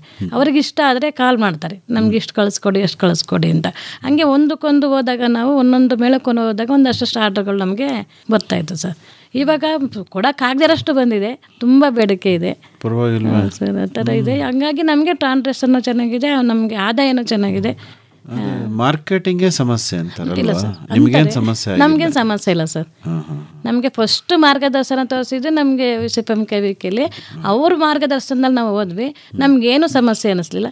ಈಗೂ ಕೂಡ ನಾವು ಎಲ್ಲೇ ಮೇಳ ಆದ್ರೂ ಅವ್ರನ್ನ ಕೇಳ್ತೀವಿ, ಮೇಡಮ್ ಫೋನ್ ಮಾಡಿ, ಮೇಡಮ್ ಇಂಥ ಕಡೆ ಇದೆ, ನಮಗೆ ನಿಮ್ಮ ಕಡೆಯಿಂದ ಸ್ಟಾಲ್ ನಮ್ಗೆ ಮಾಡಿಕೊಡಿ ಮೇಡಮ್ ಅಂತ ಕೇಳ್ತೀವಿ. ಅವರು ಅವಾಗ ನಮಗೆ ಆಯ್ತಮ್ಮ ಆಯ್ತು ಅಂದ್ಬಿಟ್ಟು ಅವ್ರು ಮಾಡಿಸ್ಕೊಡ್ತಾರೆ ಸರ್ ಎಲ್ಲ ಕಡೆ. ಆತ್ಮೀಯ ಕೇಳುಗರೆ, ಇದೇ ತಿಂಗಳ 19ರಂದು ಬುಧವಾರ ಬೆಳಗ್ಗೆ 10 ಗಂಟೆಗೆ ರೇಷ್ಮೆ ಐಸಿರಿ ಬಾನುಲಿ ಸರಣಿಯ ಮುಕ್ತ ಪರೀಕ್ಷೆ ಹಾಗೂ ಸಮಾರೋಪ ಸಮಾರಂಭ ಏರ್ಪಾಡಾಗಿದೆ. ರೇಷ್ಮೆ ಐಸಿರಿ ಬೆಳೆಯಲು ಕೃಷಿಕರ ಪಾಲಿಗೆ ಸಿರಿಸಿರಿ. ಈ ಕಾರ್ಯಕ್ರಮ ಕೇಂದ್ರ ರೇಷ್ಮೆ ಸಂಶೋಧನೆ ಹಾಗೂ ತರಬೇತಿ ಸಂಸ್ಥೆಯ ಆವರಣದಲ್ಲಿ ನಡೆಯಲಿದೆ. ರೇಷ್ಮೆ ಐಸಿರಿ ಬಾನುಲಿ ಸರಣಿಯ ಕೇಳುಗರು ಹಾಗೂ ಆಸಕ್ತರು ಈ ಕಾರ್ಯಕ್ರಮದಲ್ಲಿ ಭಾಗವಹಿಸಬಹುದು. ಗಮನಿಸಿ, ಈ ತಿಂಗಳ 19ರಂದು ಬುಧವಾರ ಬೆಳಗ್ಗೆ 10 ಗಂಟೆಗೆ ರೇಷ್ಮೆ ಐಸಿರಿ ಬಾನುಲಿ ಸರಣಿಯ ಮುಕ್ತ ಪರೀಕ್ಷೆ ಹಾಗೂ ಸಮಾರೋಪ ಸಮಾರಂಭ ಮೈಸೂರಿನ CSRTI ಸಂಸ್ಥೆ ಆವರಣದಲ್ಲಿ ನಡೆಯಲಿದೆ. ಹಿಪ್ಪು ನೇರಳೆ ಸೊಪ್ಪನ್ನು ತಿಂದು ಹೊನ್ನದಾರದ ಗೂಡನ್ನು ನೇಯ್ದು ರೈತನ ಆದಾಯ ಸುಸ್ಥಿರ ಮಾಡುವ ಕೌತುಕ ಬೆಳೆಯ ರೇಷ್ಮೆ ಐಸಿರಿ. ಬನ್ನಿ, ಭಾಗವಹಿಸಿ. ಹಸಿರು ಹೊನ್ನಿದು ಮಣ್ಣಲ್ಲಿ ಬೆಳೆಯುವ ಬಂಗಾರ. ಬಹುಮಾನ ಗೆಲ್ಲಿ. ತಾಂತ್ರಿಕ ಜ್ಞಾನ ನಿಮ್ಮದಾಗಿಸಿಕೊಳ್ಳಿ.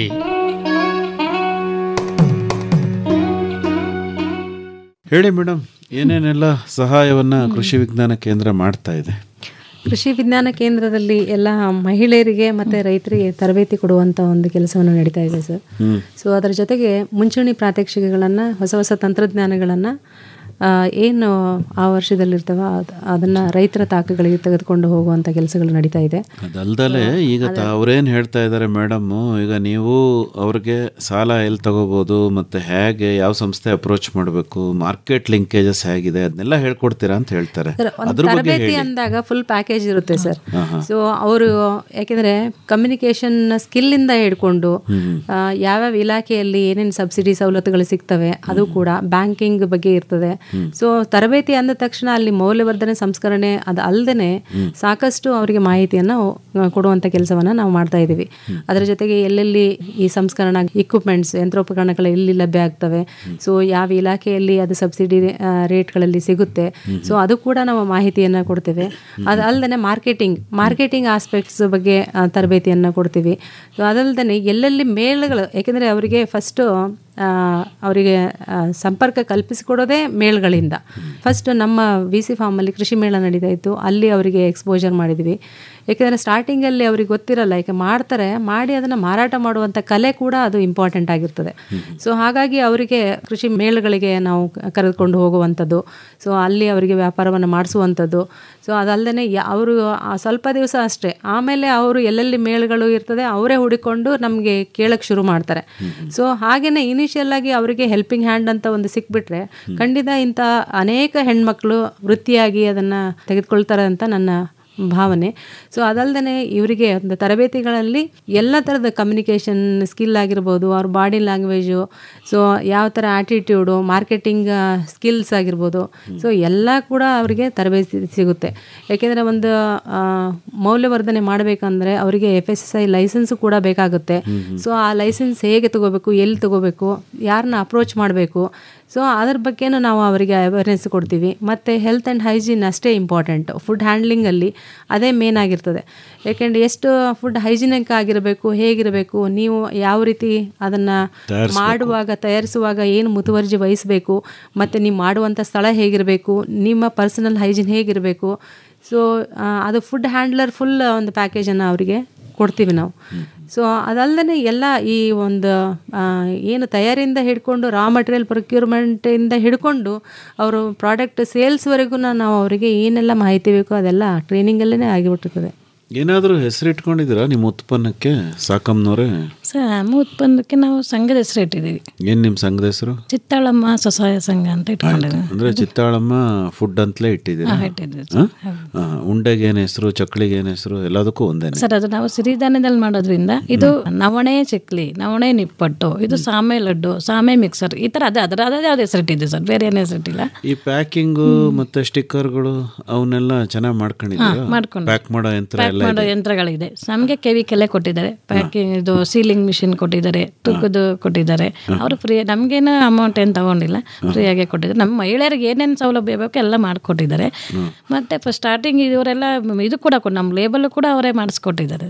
ನೋಡಿದ್ರೆ ಲೇಬಲ್ ಮಾಡಿಸಿದ್ದಾರೆ, ಅದರ ಮುಖಾಂತರ ನಾವು ಮಾಡ್ಕೊಂಡು ಹೋಗ್ತಾ ಇದ್ದೀವಿ. ಅಲ್ಲ ಸಾಕಮ್ಮನವ್ರೆ, ಈಗ ನಿಮ್ಮ ತರಹನೇ ಬೇಕಾದಷ್ಟು ಸ್ವಸಹಾಯ ಗುಂಪುಗಳು ಇದನ್ನೇ ಮಾಡ್ತವೆ, ಹಪ್ಪಳ ಮಾಡ್ತವೆ, ಉಂಡೆ ಮಾಡ್ತವೆ, ಚಕ್ಲಿ ಮಾಡ್ತವೆ. ಈಗ ನಿಮ್ಮದು ಮಾರಾಟ ಆಗಬೇಕು ಅಂತಂದರೆ ಅದಕ್ಕೆ ಏನಾದ್ರು ನೀವು ಟೆಕ್ನಿಕ್ ಏನಾದ್ರು ಇಟ್ಕೊಂಡಿದ್ದೀರಾ? ನಮ್ಮದು ಟೆಕ್ನಿಕ್ ಏನಿಲ್ಲ ಸರ್, ನಮ್ಮದು ಟೇಸ್ಟು ಮತ್ತು ಕ್ವಾಲಿಟಿ, ಕ್ವಾಂಟಿಟಿ, ಅದೇ ನಮ್ಮದು ಟೆಕ್ನಿಕ್ಕು. ಅದನ್ನು ಎಲ್ಲರೂ ಮಾಡಲಿ, ಎಲ್ಲ ಮಹಿಳೆಯರು ಮುಂದೆ ಬರಬೇಕು ಅನ್ನೋ ಆಸೆ ಎಲ್ರಿಗೂ ಇದೆ. ಅವರಲ್ಲಿ ಏನೇನು ಬಳಸ್ತಾರೆ, ಎಣ್ಣೆ ಆಗ್ಬೋದು, ತುಪ್ಪ ಆಗ್ಬೋದು, ಅದಕ್ಕೆ ಏನೇನು ಬೇಕು ಅದನ್ನು ಬಳಸ್ತಾರೆ, ಅದು ಇದಾಗುತ್ತೆ. ಮತ್ತು ಟೇಸ್ಟ್, ಕ್ವಾಲಿಟಿ, ಕ್ವಾಂಟಿಟಿನೂ ಇಂಪಾರ್ಟೆಂಟ್ ಆಗುತ್ತೆ. ಅವರು ತಿಂದು ನೋಡೇ ತೊಗೊಳ್ಳೋದು. ನಾವಂದರೆ ಸುಮ್ಮನೆ ಪ್ಯಾಕ್ ಮಾಡಿ ಕೊಟ್ಬಿಡಲ್ಲ ನಾವು, ಅದು ನಾವು ಸಪ್ರೇಟ್ ಇಟ್ಕೊಂಡು ಅವ್ರಿಗೆ ನಾವು ಟೇಸ್ಟಿಗೆ ಕೊಟ್ಟು ಅವ್ರಿಗೆ ಇಷ್ಟ ಆದರೆ ತೊಗೊಳ್ಳಿ ಅಂತ ಹೇಳಿರ್ತೀವಿ. ಅದನ್ನು ತೊಗೊಂಡು ಅವ್ರು ತಿಂದು ನೋಡಿ, ಈಗ ನಾವು ಸುಮ್ಮನೆ ಅವರು ಏನೋ ನೋಡೋಣ ಅಂತ ಬಂದಿರ್ತಾರೆ, ನಮ್ಮದು ತಿಂಡಿ ನಾವು ಕೊಟ್ಟಾಗ ತಿಂದಾಗ ಅವರು ತುಂಬ ಚೆನ್ನಾಗಿದೆ ಅಂತ, ಇವತ್ತು ಏನು ತೊಗೊಳ್ಳೇಬಾರ್ದು ನಮ್ಮ ಮೂಡಿರೋರು ಮಿನಿಮಮ್ 100 ಗ್ರಾಮರು ತೊಗೋತಾರೆ, ಅಷ್ಟು ಚೆನ್ನಾಗಿದೆ. ಮತ್ತು ಅದಕ್ಕೆ ತಿಂದು ಮನೇಲಿ ಹೋಗಿ ಎಲ್ಲ ತಿಂದು ನೋಡಿ ಫೋನ್ ನಂಬರ್ ತೊಗೊಂಡೋಗಿ, ಅದು ನಮ್ಮ ಲೇಬಲಲ್ಲಿ ಇರುತ್ತೆ ನಂಬರು, ಅದನ್ನು ನೋಡಿಕೊಂಡು ನಮ್ಗೆ ಹಿಂಗೆ ಸಪ್ಲೈ ಮಾಡಿ ನಿಮ್ಮ ತಿಂಡಿ ತುಂಬ ಚೆನ್ನಾಗಿದೆ ಅಂತ ಹೇಳ್ತಾರೆ. ಕೆಲವರು ಎಲ್ಲರೂ ಅದೇ ಮೆಥಡ್ ಮಾಡಿದ್ರೆ ಎಲ್ರಿಗೂ ಆಗುತ್ತೆ. ಒಬ್ರಿಗೆ ಅಕ್ಕಿದು ಇಷ್ಟಪಡ್ತಾರೆ, ಅವ್ರು ಸಿರಿಧಾನ್ಯದ ಇಷ್ಟಪಡ್ತಾರೆ, ಅವ್ರ್ಯಾರು ಹೆಂಗೆ ಮಾಡ್ತಾರೆ ಅದ್ರ ಮೇಲೆ ಹೋಗುತ್ತೆ ಸರ್. ಎಲ್ಲರೂ ಮುಂದೆ ಬರಬೇಕು ಅಂತಲೇ, ಎಲ್ಲರೂ ಬರಲಿ ಅಂತಲೇ ನಮ್ಮ ಆಸೆ. ನೀವು ಒಂದಷ್ಟು ಜನಕ್ಕೆ ಕೆಲಸ ಕೊಟ್ಟಿದ್ದೀರಾ? ಹೌದು ಸರ್, ನಾನು ಇವಾಗ 5-6 ಜನ ಕೆಲಸ ಕೊಟ್ಟಿದ್ದೀನಿ ಸರ್. ಹೌದಾ? ರೆಗ್ಯುಲರ್ಗೆ ಮಹಿಳೆಯರೇ. ಎಲ್ಲ ನಿಮ್ಮ ಮನೆಯಲ್ಲೇ ಮಾಡ್ತಿರೋ ಅಥವಾ ಅದಕ್ಕೇನಾದರೂ ಒಂದು ಜಾಗ ಅಂತ ತಗೊಂಡು ಅಲ್ಲಿ ಮಾಡ್ತಾ ಇದ್ದೀರಾ? ಇಲ್ಲ ಸರ್, ಮನೆಯಲ್ಲೇ ಮಾಡ್ತಾ ಇದ್ದೀವಿ ಸರ್. ಮನೆಯಲ್ಲೇ ಮಾಡ್ತೀವಿ. ಯಂತ್ರಗಳನ್ನೆಲ್ಲ ಎಲ್ಲ ಹಾಕೊಂಡಿದ್ದೀರಿ? ಮನೆಯಲ್ಲೇ ಹಾಕೊಂಡಿದ್ದೀವಿ ಸರ್. ಎಲ್ಲ ಮನೆಯಲ್ಲೇ ಹಾಕೊಂಡಿದ್ದೀವಿ. ನಿಮಗೆ ಬೇರೆ ಕೆಲಸ ಮನೆಯಲ್ಲಿ ಮಾಡೋದಕ್ಕೆ ತೊಂದರೆ ಆಗಲ್ವೇ? ಏನಿಲ್ಲ ಸರ್, ಅದ್ರ ಟೈಮ್ಗೆ ನಾವು ಟೈಮಿಂಗ್ಸ್ ಬೆಳಗ್ಗೆ ಎಲ್ಲ ಟೈಮಿಂಗ್ಸ್ ಮಾಡ್ಕೊಂಡಿರ್ತೀವಿ. ಅದಕ್ಕೆ ಈಗ ಬೆಳಗ್ಗೆಯಿಂದ ಹಾಲು ಕರೆಯೋದಿರುತ್ತೆ, ಈಗ ಹಸುಗಳು ಆಡು ಮೇಕೆ ಎಲ್ಲ ಇದೆ ನಮ್ಮಲ್ಲಿ, ಕೋಳಿ ಎಲ್ಲ ಇದೆ. ಎಲ್ಲದು ಬೆಳಗ್ಗೆ ಟೈಮ್ ಅದರಲ್ಲಿ ಏನು ಕೆಲಸ ಮಾಡಬೇಕು ಮುಗಿಸ್ತೀವಿ. ಮತ್ತು ಇದಕ್ಕೇನು ಟೈಮಿಂಗ್ಸ್ ಮಾಡಬೇಕು ಅದನ್ನು ಮಾಡ್ಕೊಂಡಿದ್ದೀವಿ. ಮನೆಯಲ್ಲೂ ಮಾಡ್ಕೊಂಡು ಮತ್ತು ನಮ್ಮ ಮನೆಯವ್ರ ಗದ್ದೆ ಕೆಲಸಕ್ಕೆ ಹೋಗ್ತಾರೆ, ಅವ್ರಿಗೂ ಊಟ ಎಲ್ಲ ಆಳುಗಳೆಲ್ಲ ಬಂದು ಅವ್ರಿಗೂ ಊಟ ಕಳಿಸ್ತೀವಿ. ಜೊತೆ ಕೆಲಸ ಇದ್ದಾಗ ನಾವು ಹೋಗಿ ಜೊತೆಗೂ ಮಾಡ್ತೀವಿ ಸರ್, ವ್ಯವಸಾಯ ಮಾಡ್ತೀವಿ ನಾವು ಜೊತೆಗೆ ಹೋಗಿ ಮಾಡಿಕೊಂಡು ನಮಗೆ ಅದೆಲ್ಲ ಬಿಡುವು ಮಾಡಿಕೊಂಡು ನಾವು ಇದನ್ನು ಮಾಡ್ತೀವಿ ಸರ್. ಕಷ್ಟ ಆಗಲ್ವ ಸಾಕಮ್ಮನವ್ರೆ? ಏನು ಅನ್ಸಲ್ಲ ಸರ್, ನಾವು ಒಂದು ಸಲ ಇದಕ್ಕೆ ನಾವು ಬಂದಾಗ ಅದು ನಮಗೆ ಇಲ್ಲ ಸ್ವಲ್ಪ ಆರ್ಡ್ರ್ ಬರ್ದೇ ಇದ್ದಾನೆ ನಮಗೆ ಏನೋ ಇಲ್ವಲ್ಲ, ಫ್ರೀ ಕೂತಿದ್ದೀವಲ್ಲ ಅನಿಸ್ತಾ ಇರುತ್ತೆ ಸರ್ ನಮಗೆ. ನಿದ್ದೆ ಎಷ್ಟೊತ್ತು ಮಾಡ್ತೀರಿ? ನಿದ್ದೆ ಮಾವನ್ನೆಲ್ಲ ನಿದ್ದೆ ಮಾಡ್ತೀವಿ ಸರ್, ನೈಟ್ ನಿದ್ದೆ ಮಾಡ್ತೀವಿ. ಜಾಸ್ತಿ ಆರ್ಡ್ರ್ ಇದ್ದಾಗ ಒಂದು 12 ಗಂಟೆವರೆಗೂ ಮಾಡ್ತೀವಿ, ಮತ್ತೆ ಬೆಳಿಗ್ಗೆ ಹೇಳ್ತೀವಿ. ಓಕೆ, ಅಂದ್ರೆ ಈಗ ಮಾರಾಟದ ಜವಾಬ್ದಾರಿ ನಿಮ್ದು ನಮ್ದು ಅಲ್ವಾ? ಉಳಿದಂತೆ ಅವರೆಲ್ಲ ಕೆಲಸ ಮಾಡ್ತಾರೆ. ಮೇಡಮ್ ಹೇಳಿದ್ರು ಆ ಗುಣಮಟ್ಟ ಅಂತ ಹೇಳಿ, ಉತ್ಪಾದನೆ ಮಾಡೋರು ತುಂಬಾ ಸ್ವಚ್ಛವಾಗಿರ್ಬೇಕು, ಒಳ್ಳೆ ಕ್ವಾಲಿಟಿ ಏನು ಉತ್ಪನ್ನನ ತರಬೇಕು. ಯಾಕೆಂದ್ರೆ ನೀವು ಕೊಡೋದು ಆಹಾರನ ಅಲ್ವಾ? ಅದನ್ನೆಲ್ಲ ತಾವು ಜಾಗರೂಕತೆ ವಹಿಸಿದಿರಿ. ಮಾಡ್ತಿದ್ದೇವೆ ಸರ್ ಅಲ್ವಾ? ನಮಗೆ ಟ್ರೈನಿಂಗ್ ಕೊಟ್ಟು ಮಾಡಿ ಅಂತ ಬಿಟ್ಟು ಸುಮ್ಮನೆ ಇರಲ್ಲ ಸರ್ ಮೇಡಮ್ ಅವಾಗ ವಾರಕ್ಕೆ 15 ದಿವಸಕ್ಕೆ ಬಂದು ನಮ್ಗೆ ಚೆಕ್ ಮಾಡ್ತಿರ್ತಾರೆ, ಅವ್ರು ಯಾವ ರೀತಿ ಮಾಡ್ತಿದ್ದಾರೆ, ಅವ್ರೇನು ಮಾಡ್ತಿದ್ದಾರೆ, ಜಾಗ ಹೇಗಿದೆ, ಪ್ಯಾಕಿಂಗ್ ಹೇಗಿದೆ, ಎಲ್ಲಿ ಹೋಗ್ತೈತೆ, ಆದಾಯ ಎಷ್ಟು, ನಷ್ಟ ಎಷ್ಟು, ಅದನ್ನೆಲ್ಲ ಬಂದು ತಿಳ್ಕೊತಾ ಇರ್ತೀವಿ. ಓಕೆ ಮೇಡಮ್, ಈಗ ನೀವು ಈಗ ಚಕ್ಲಿ ಆಗ್ಬೋದು, ಉಂಡೆ ಆಗ್ಬೋದು, ಈ ತರಹದ ಏನು ಉತ್ಪನ್ನಗಳಿದಾವಲ್ಲ, ಇದನ್ನೆಲ್ಲ ಈ ಪ್ರೋಸೆಸ್ನ ಸ್ಟ್ಯಾಂಡರ್ಡೈಸ್ ಮಾಡಿಬಿಟ್ಟಿದ್ದೀರಾ? ಇಷ್ಟಿಷ್ಟು ಹಾಕಬೇಕು, ಇಷ್ಟಿಷ್ಟು ಹಾಕಬೇಕು ಅಂತ ಹೇಳಿ. ಹೌದು ಸರ್. ಸೊ ಪ್ರತಿಯೊಂದನ್ನು ನಾವು ಸ್ಟ್ಯಾಂಡರ್ಡೈಸ್ ಮಾಡೇ ಅದು ಅವರಿಗೆ ತರಬೇತಿಗಳಲ್ಲಿ ಕೊಡೋದು. ಸೊ ಅದೇ ಏನು ಕ್ವಾಂಟಿಟಿ ಪ್ರಮಾಣ ಇರ್ತದಲ್ಲ ಅವ್ರು ಮೇಂಟೈನ್ ಮಾಡಬೇಕು. ಸೊ ಅದು ಇರುತ್ತೆ. ಮತ್ತು ಇಲ್ಲಿ ಪ್ಲಾಸ್ಟಿಕ್ ಬಳಕೆ ಮಾಡಬಾರ್ದು, food grade plastic covers use ಮಾಡಬೇಕು. ಸೊ ಅಂಥ ಟಿನ್ಗಳನ್ನೇ ಯೂಸ್ ಮಾಡಬೇಕು. ಅದಕ್ಕೂ ಅವರಿಗೆ ಸ್ಪೆಸಿಫಿಕೇಶನ್ಸ್ ನಾವು ಕೊಟ್ಟಿರ್ತೀವಿ ಮುಂಚೆನೆ. ಸೊ ಅದೆಲ್ಲನೂ ಅವರು ಮೇಂಟೈನ್ ಮಾಡ್ತಾರೆ. ಅದಕ್ಕೆ ಅವ್ರು ಹೇಳಿದ್ರು 15 ದಿವಸಕ್ಕೊಂದ್ಸಲ ನಮ್ಮನ್ನು ಫಾಲೋ ಅಪ್ ಮಾಡ್ತಾರೆ ಅಂತ. ಅಲ್ಲ, ಅದು ಹೌದು. ನಾನು ಹೇಳೋದು ಈಗ ರುಚಿ ಅನ್ನೋದು ಇದೆಯಲ್ಲ, ಈಗ ಎಲ್ಲರೂ ಅದೇ ಸ್ಟ್ಯಾಂಡರ್ಡ್ನೇ ಬಳಸ್ತಾರೆ. ಆದರೆ ಒಬ್ರದ್ದು ಒಂದು ರೀತಿ ರುಚಿ ಇರುತ್ತೆ, ಇನ್ನೊಬ್ರದ್ದು ಇನ್ನೊಂದು ರೀತಿ ರುಚಿ ಇರುತ್ತಲ್ವಾ? ಅದರ ಬದಲಾವಣೆಗೆ ಏನು ಕಾರಣ ಸರ್? ಅದು ಅಂದರೆ ನಾವು ಏನು ಮಾಡೋ ಮೆಥಡಾಲಜಿ ಏನಿರ್ತದಲ್ಲ ಅದು ಮತ್ತೆ ಆ ಪ್ರಮಾಣ ಅವೆರಡು ಕರೆಕ್ಟ್ ಆಗಿದ್ರೆ ಅದು ಪ್ರತಿ ಬ್ಯಾಚಲ್ಲೂ ಸೇಮ್ ಇರ್ತದೆ. ಸೊ ಎಲ್ಲರಿಗೂ ಅದನ್ನ ನಾವು ಕೊಡೋಕ್ಕಾಗಲ್ಲ. ಆ ಟೆಕ್ನಾಲಜಿನ ಕೆಲವೊಬ್ರಿಗೆ ಮಾತ್ರ ನಾವು ಅದನ್ನ ಹೇಳ್ಕೊಡ್ತೀವಿ, ಎಲ್ಲರಿಗೂ ಹೇಳ್ಕೊಡಲ್ಲ. ಸೊ ಅವ್ರು ಕಲ್ತಿದ್ದಾರೆ, ಅವ್ರೀಗ ನಾನು ಬೇರೆದವ್ರಿಗೆ ಹೇಳಿ ಅಂತ ಹೇಳಿದಾಗ ಕಾಪಿ ಮಾಡ್ಕೊಂಡಂಗೆ ಆಗುತ್ತೆ. ಸೊ ಅದಕ್ಕೆ ನಾನು ಹೇಳ್ತೀನಿ, ಇಬ್ಬರು ಅದೇ ಹೇಳಿದ್ರು ಅವ್ರು, ಇಬ್ಬರು ನಾವಿದ್ದೀವಿ, ಅವರೇ ಬೇರೆ ಮಾಡ್ತಾರೆ, ನಾನೇ ಬೇರೆ ಮಾಡ್ತೀನಿ ಅಂತ. ಯಾಕೆಂದರೆ ಇಲ್ಲಿ ಮತ್ತೆ ಮಾರ್ಕೆಟಿಂಗ್ ಕಾನ್ಫ್ಲಿಕ್ಟ್ಸ್ ಆಗಬಾರ್ದು ಅಂತಂದ್ಬಿಟ್ಟು ಇವರಿಗೆ ಒಂದು ಸಾಮೇತನಿ ಮಾಡಿ ನವಣೆದವ್ರು ಮಾಡ್ತಾರೆ. ಸೊ ಆ ಪದಾರ್ಥಗಳು ಅವರಿಬ್ಬರದು ಬೇರೆ ಬೇರೆನೇ ಆಗಿರ್ತದೆ. ಅವಾಗ ಇಬ್ಬರ ಮಧ್ಯದಲ್ಲಿ ಕಾಂಪಿಟೇಷನ್ ಬರಲ್ಲ. ಅಲ್ಲ, ಇವರಿಬ್ಬರ ಮಧ್ಯೆ ಬರದಲ್ಲೇ ಇರ್ಬೋದು ಮೇಡಮ್, ಬೇರೆಯವರಿಂದ ಬರ್ಬೋದಲ್ಲ. ಅಂದರೆ ಸ್ಟ್ಯಾಂಡರ್ಡೈಸ್ ಆಗಿರುವಂಥ ಟೆಕ್ನಾಲಜಿನ ಕಮರ್ಷಿಯಲೈಸೇಷನ್ ಮಾಡಿರ್ತೀವಲ್ಲ ಸರ್, ಅವ್ರಿಗೆ ಮಾತ್ರ ಕೊಡ್ತೀವಿ ನಾವು, ಬೇರೆ ಯಾರಿಗೂ ಕೊಡಲ್ಲ.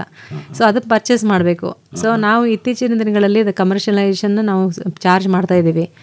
ಸೊ ಮೊದಲು ನಾವು ಮಾಡ್ತಾ ಇರಲಿಲ್ಲ. ಸೊ ಹಾಗಾಗಿ ಈಗ ಅವರಿಗೆ ಫ್ರೀ ಆಗಿ ಆ ಥರ ಟ್ರೈನಿಂಗ್ಗಳಲ್ಲಿ. ಅಂದರೆ ಇನ್ನು ಮುಂದೆ ನಿಮ್ಮಲ್ಲಿ ಬಂದು ಈ ತಾಂತ್ರಿಕತೆ ತಗೋಬೇಕು ಅಂದ್ರೆ ದುಡ್ಡು ಕೊಡ್ಬೇಕಾ? ಕೆಲವೊಂದು ಟೆಕ್ನಾಲಜಿಗಳಿದಾವಲ್ಲ ಸರ್, ಈಗ ನವಣೆ ಉಪ್ಮಾ ಆಗಿರ್ಬೋದು ಅಥವಾ ನವಣೆ ಬಿಸಿಬೇಳೆ ಬಾತ್ ಆಗಿರ್ಬೋದು, ಅವೆಲ್ಲ instant ready to cook products. So ಅವನ್ನೆಲ್ಲ ಆಲ್ರೆಡಿ ನಾವು ಕಮರ್ಷಿಯಲೈಸೇಷನ್ ಮಾಡಿದ್ದೀವಿ. ಅದನ್ನು ಇಂತಿಷ್ಟು ಅಂತಂದ್ಬಿಟ್ಟು ದುಡ್ಡು ಕೊಟ್ಟು ಅವ್ರು ಪರ್ಚೇಸ್ ಮಾಡ್ಕೋಬೇಕಾಗುತ್ತೆ. ಆ ಟೆಕ್ನಾಲಜಿ ಅವರಿಗಷ್ಟೇ ಗೊತ್ತಿರ್ತದೆ. ನಾವು ಅವ್ರಿಗೇನು ಮಾಡಿ ತೋರಿಸಿರ್ತೀವಿ, ಡೆಮೋ ಮಾಡಿರ್ತೀವಿ, ನಮಗೆ ಅವರಿಗೆ ಅಷ್ಟೇ ಗೊತ್ತಿರ್ತದೆ. ಸೊ ಅದು ಬೇರೆದವ್ರಿಗೆ ಗೊತ್ತಿರಲ್ಲ. ಈಗ ಅಂಥ ಅನೇಕ ಪದಾರ್ಥಗಳು ಈಗ ಮಾರ್ಕೆಟಿಗೆ ಬಂದಿದ್ದಾವೆ. ಸೊ ಈಗ ಪ್ರೈವೇಟೈಸೇಷನ್ ಅಂದರೆ ಪ್ರೈವೇಟ್ ಕಂಪ್ನಿಗಳನ್ನು ನಾವು ಕಟ್ಟಾಕಾಗಲ್ಲ. ಸೊ ಹಾಗಾಗಿ ದಿನ ಒಂದೊಂದು ಹೊಸ ಪ್ರಾಡಕ್ಟ್ಸ್ಗಳು ಅಂದರೆ ಮಿಲೆಟ್ಸಲ್ಲಿ ಬರ್ತಾ ಇದೆ. ಅಂದರೆ ಈಗ ಗ್ರಾಮೀಣ ಮಟ್ಟದಲ್ಲಿ ಈ ಥರ ಹೆಣ್ಮಕ್ಳು ಸೇರಿಕೊಂಡು ಏನು ಮಾಡ್ತಾರೆ, ಇವರು ಮಾರುಕಟ್ಟೆಯಲ್ಲಿ ಆ ತರಹ ದೊಡ್ಡ ದೊಡ್ಡ ಸಂಸ್ಥೆಗಳ ಜೊತೆ ಪೈಪೋಟಿ ನಿಲ್ಬಹುದು, ನಡೆಸ್ಬೋದು ಅಂತ ಅನ್ಸುತ್ತೆ ತಮಗೆ? ಕಷ್ಟ ಇದೆ. ಬಟ್ ಅದರಲ್ಲಿ ಕೆಲವೊಂದು ಮಾರ್ಪಾಡನ್ನು ಅವ್ರು ಹೇಳಿದರು, ಲೇಬ್ಲಿಂಗ್ ಬಗ್ಗೆ, ಇದ್ರ ಬಗ್ಗೆ. ಏಕೆಂದರೆ ನಮ್ಮ ಇಲ್ಲಿ ಸ್ಥಳೀಯವಾಗಿ ಏನು ಮಾಡ್ತೀವಿ ಅದಕ್ಕೆ ಲೇಬಲ್ಗಳಿರಲ್ಲ, ಸರಿಯಾದ ಇದು ಪ್ಯಾಕೇಜಿಂಗ್ ಕವರ್ಸ್ಗಳಿರಲ್ಲ. ಸೊ ಇವರು ಆ ಥರ ಒಂದು ಏನು ಅವ್ರದ್ದೇ ಆದಂಥ ಒಂದು ಬ್ರ್ಯಾಂಡು ಮತ್ತು ಆ ಲೇಬಲ್ ಮಾಡ್ಕೊಂಡಿದ್ದೇ ಆದರೆ ಖಂಡಿತ ಅದ್ರ ಜೊತೆ ಪೈಪೋಟಿಗೆ ಇಳಿಬೋದು. ಬಟ್ ಇದು ಸ್ಮಾಲ್ ಸ್ಕೇಲ್ ಆಗಿರೋದ್ರಿಂದ ಕಷ್ಟ ಆಗುತ್ತೆ. ನಿಮ್ಗೇನು ಅನ್ಸುತ್ತೆ ಸಾಕಮ್ಮನವ್ರೆ? ನಮಗೆ ಕಷ್ಟ ಅನ್ನಿಸ್ತಾ ಇಲ್ಲ ಸರ್ ನಮಗೆ. ಯಾಕೆಂದರೆ ಅವರಲ್ಲಿ ನಾವು ಪೈಪೋಟಿ ಇದ್ದೀವಿ, ಆಲ್ರೆಡಿ ಪೈಪೋಟಿ ಇದ್ದೀವಿ. ಯಾಕೆಂದರೆ ಅದು ನಾವಾಗಿ ನಾವು ಪೈಪೋಟಿ ಹೋಗಿಲ್ಲ, ಜನರುಗಳ ಅವರನ್ನೇ ನಮ್ಮನ್ನ ಇದು ಮೀರಿಸ್ತಾ ಇದ್ದಾರೆ ಸರ್. ಯಾಕೆಂದರೆ ಅವರು ನಾವು ಬ್ರ್ಯಾಂಡ್ ಮಾಡ್ಕೊಂಡಿದ್ದಾರೆ, ಪ್ಯಾಕಿಂಗ್ ಮಾಡ್ಕೊಂಡಿದ್ದಾರೆ, ಅವ್ರು ಇಟ್ಟಿರ್ತಾರೆ, ದೊಡ್ಡ ದೊಡ್ಡ ಕಂಪ್ನಿಗಳು ಇರ್ತಾರೆ. ಆದರೆ ಅವ್ರನ್ನ ಬಿಟ್ಟು ನಮ್ಮ ಹತ್ರ ಬರ್ತಾರೆ. ಯಾಕೆಂದರೆ ನಾವು ಜಾಸ್ತಿ ಪ್ಯಾಕಿಂಗ್ ಮಾಡಲ್ಲ ನಾವು. ಪ್ಯಾಕಿಂಗ್ ಅಂದರೆ ಅದು ಎಷ್ಟು ದಿನ ಆಗಿರುತ್ತೋ ಏನಿರುತ್ತೋ ಅನ್ನೋ ಸ್ವಲ್ಪ ಜನಗಳು ಈಗ ತುಂಬ ಬುದ್ಧಿವಂತರಿದ್ದಾರೆ. ಪ್ಯಾಕಿಂಗು ತಿಂಗಳಾರ್ಗಟ್ಲೆ ಆಗಿರುತ್ತೆ, 6 ತಿಂಗಳಾಗಿರುತ್ತೆ, ನಾವು ನೋಡೆಲ್ಲ ತೊಗೊಳ್ತೀವಿ. ಇವರು ಮತ್ತೆ ಅಲ್ಲೇ ಟೇಸ್ಟ್ ಕೊಡ್ತಾರೆ, ಮತ್ತು ಅಲ್ಲೇ ನಮ್ಗೆ ಎಷ್ಟು ಗ್ರಾಮ್ ಬೇಕು ಅಷ್ಟು ಗ್ರಾಮ್ ತೂಕ ಮಾಡಿಕೊಡ್ತಾರೆ. ನಮ್ಮದೆಲ್ಲ ಪ್ಲಾಸ್ಟಿಕ್ ಇಲ್ಲ ಸರ್, ಎಲ್ಲ ಸ್ಟೀಲ್ ಬಾಕ್ಸಲ್ಲಿ ತೊಗೊಂಡು ಹೋಗ್ತೀವಿ. ನಮ್ಮದೆಲ್ಲ ಕಾಟನ್ದು ಕವರ್ಸ್ಗಳಿಗೆ ಹಾಕ್ಕೊಡ್ತೀವಿ. ಅದನ್ನು ನೋಡ್ತಾರೆ ಅವರು. ಇದು ಅದಲ್ಲದೆ ಮಹಿಳೆಯರು ಮಾಡ್ಕೊ ಬಂದಿದ್ದಾರೆ ಅಂದರೆ ಇವ್ರು ಯಾವುದೂ ಮೋಸ ಮಾಡಲ್ಲ, ರೈತ ಮಹಿಳೆಯರು. ಅದು ಹಂಗಾಗಿ ಅವ್ರು ಅಲ್ಲೇ ಮಾಡಿ ನಮಗೆ ಬಿಸಿ ತಿಂದು ಕೊಡ್ತಾರೆ ಅಂತೇಳಿ ಜನಗಳು ನಂಬಿದ್ದಾರೆ. ಆ ನಂಬಿಕೆ ನಾವು ಉಳಿಸ್ಕೊತಾ ಇದ್ದೀವಿ. ಆಯ್ತಮ್ಮ, ನೀವು ಮಾಲ್ಗಳಿಗೆ ಹೋದ್ರೆ ಅಲ್ಲೆಲ್ಲೋ ಹೋದ್ರೆ ಈ ಥರ ಎಲ್ಲ ಮಾಡ್ಬೋದು. ಎಲ್ಲೂ ಇಲ್ಲ ಕೂತ್ಕೊಂಡೇ ಮಾರ್ತೀನಿ ಅಂದರೆ ಏನು ಮಾಡಬೇಕು ಸರ್? ನಾವು ಕುತ್ಕೊಂಡೇ ಮಾರ್ತೀವಿ ಅಂದ್ರೆ ಅದೇ ಮೆಥಡಲ್ಲಿ ಮಾರ್ತೀವಿ ಸರ್. ಹಾಗೆ ಬರ್ತಾರೆ ಸರ್, ನಮ್ಗೆ ರೆಗ್ಯುಲರ್ ಸುಮಾರು ಇದ್ದಾರೆ. ಅಂಗಡಿ ಮಾಡ್ಕೊಂಡಿದ್ದೀರಾ? ಇಲ್ಲ ಸರ್, ನಾವು ಅಂದರೆ ಪ್ರತಿ ಭಾನುವಾರ ನಮಗೆ ಸಾವಯವ ಸಂತೆ ಅಂತ ನಮ್ಮ ಮಂಡ್ಯದ ಡಿಸ್ಟ್ರಿಕ್ಟ್ ಆಫೀಸ್ ಹತ್ರ ಮಾಡ್ತೀವಿ. ತೋಟಗಾರಿಕೆ ಹಾಕಿದ ಪ್ರತಿ ಭಾನುವಾರ 3:30 7:30 ತನಕ ನಾವು ಫುಲ್ ಸಾವಯವ ತರಕಾರಿ ಸೊಪ್ಪು ಎಲ್ಲ ಬೆಳೆ ಎಲ್ಲ ರೈತರು ಅಲ್ಲಿ ಬಂದು ನಾವು ಪ್ರತಿ ಭಾನುವಾರ ಹಾಕೋತೀವಿ. 3:30 7:30 ತನಕ ನಾವು ಇರ್ತೀವಿ. ಅಲ್ಲಿ ನಾವೊಂದು ವೇದಿಕೆ ಮಾಡ್ಕೊಂಡಿದ್ದೀವಿ. ಈಗ ಜನಗಳಿಗೆ ವಾರಕ್ಕೊಂದ್ಸಲ ನಾವು ವಾರಕ್ಕೆ ತರಕಾರಿ ತಿಂಡಿ ಹಣ್ಣುಗಳು ಕೊಡಬೇಕು ಅಂತ ನಾವು ಮಂಡ್ಯ ಆರ್ಗ್ಯಾನಿಕಲ್ಲಿ ಮಧುಚಂದನ್ ಅಂತವರು ಅವರು ನಮಗೆ ಆ ಥರ ವೇದಿಕೆ ಮಾಡಿಕೊಟ್ಟಿದ್ದಾರೆ. ಅಲ್ಲಿ ಮಾರ್ತೀವಿ ಪ್ರತಿ ಭಾನುವಾರ ನಾವು ಅಲ್ಲಿ ಮಾರ್ತೀವಿ. ಅದು ಬಿಟ್ಟರೆ ಹಿಂಗೆ ಮೇಳಗಳಿಗೆ ಹೋಗ್ತೀವಿ, ಮನೆಗೆ ಆರ್ಡ್ರ್ ಬರುತ್ತೆ. ಅಂದರೆ ಬೇರೆ ಈ ಅಂಗಡಿಗಳಿರ್ತಾವಲ್ಲ ಅವ್ರಿಗೂ ಮಾರಾಟಕ್ಕೆ ಕೊಡ್ತೀರಾ? ಇಲ್ಲ ಅಂದರೆ ಕೊಡ್ತೀವಿ, ಕೇಳಿ ಎಷ್ಟೊಂದು 3-4 ಅಂಗಡಿಗಳು ಮಾತ್ರ ತಗೊತಿದ್ದಾರೆ, ಅವ್ರಿಗೂ ಕೊಡ್ತಾ ಇದ್ದೀವಿ ಮಾರಾಟಕ್ಕೆ. ಯಾವ ಅಂಗಡಿಗಳಲ್ಲಿ ಒಬ್ಬರೊಬ್ರು ಗೊತ್ತಾಗಿ ಒಬ್ಬಟ್ಟು ಬೇಕರಿಗಳಲ್ಲಿ ಭಟ್ರುಗಳು ಗೊತ್ತಾಗುತ್ತೆ, ಆ ಭಟ್ರುಗಳು ಒಬ್ಬಟ್ಟು ಹೇಳ್ತಾರೆ, ನಿಮ್ಮ ಒಬ್ಬಟ್ಟು ತುಂಬ ಚೆನ್ನಾಗಿದೆ ಅಂತ. ಒಂದ್ಸಲ ಒಬ್ಬಟ್ಟು ಕೊಟ್ಟರೆ ಕಾರ್ಯಕ್ರಮಕ್ಕೆ ಅದು ಒಂದು 10 ಜನ ತಿಂದವರು 100 ಜನ ತಿಂದರೆ 10 ಜನವರೆಗೂ ಇಷ್ಟ ಆಗಿರುತ್ತೆ. ಮತ್ತು ಅವ್ರ ಫೋನ್ ನಂಬರ್ ತೊಗೊಂಡು ಅವ್ರವ್ರ ಫಂಕ್ಷನ್ಗಳಿಗೆ ಹೇಳ್ತಾ ಇದ್ದಾರೆ ಸರ್. ನೀವು ಮಾಡೋ ಟೆಕ್ನಿಕ್ ಎಲ್ಲ ಯಾರಿಗೂ ಹೇಳ್ಕೊಡಲ್ಲ ನೀವು? ಇಲ್ಲ ಸರ್, ಹೇಳ್ತೀವಿ, ಏನು ಮಾಡಿ ಅಂತ ಹೇಳ್ತೀವಿ ಸರ್, ಆದರೆ ಅವರು ಅಷ್ಟು ನಮ್ಮಷ್ಟು ಶ್ರಮ ತಗೊಳ್ಳಲ್ಲ ಸರ್. ಅಲ್ಲಮ್ಮ, ಯಾವುದೋ ಹೆಣ್ಮಕ್ಳು ಈ ಮಾತು ಕೇಳಿ ಬರ್ತಾರೆ, ಪರವಾಗಿಲ್ಲ ಸಾಕಮ್ಮನವ್ರು ಹೆಂಗ್ ಮಾಡ್ತಿದ್ದಾರೆ ನೋಡೋಣ ಅಂತ ಕೇಳಿದ್ರೆ ನೀವು ತೋರಿಸ್ತೀರಾ ಎಲ್ಲದನ್ನು? ತೋರಿಸ್ತೀವಿ ಸರ್, ತೋರಿಸ್ತೀವಿ ಅಲ್ವಾ?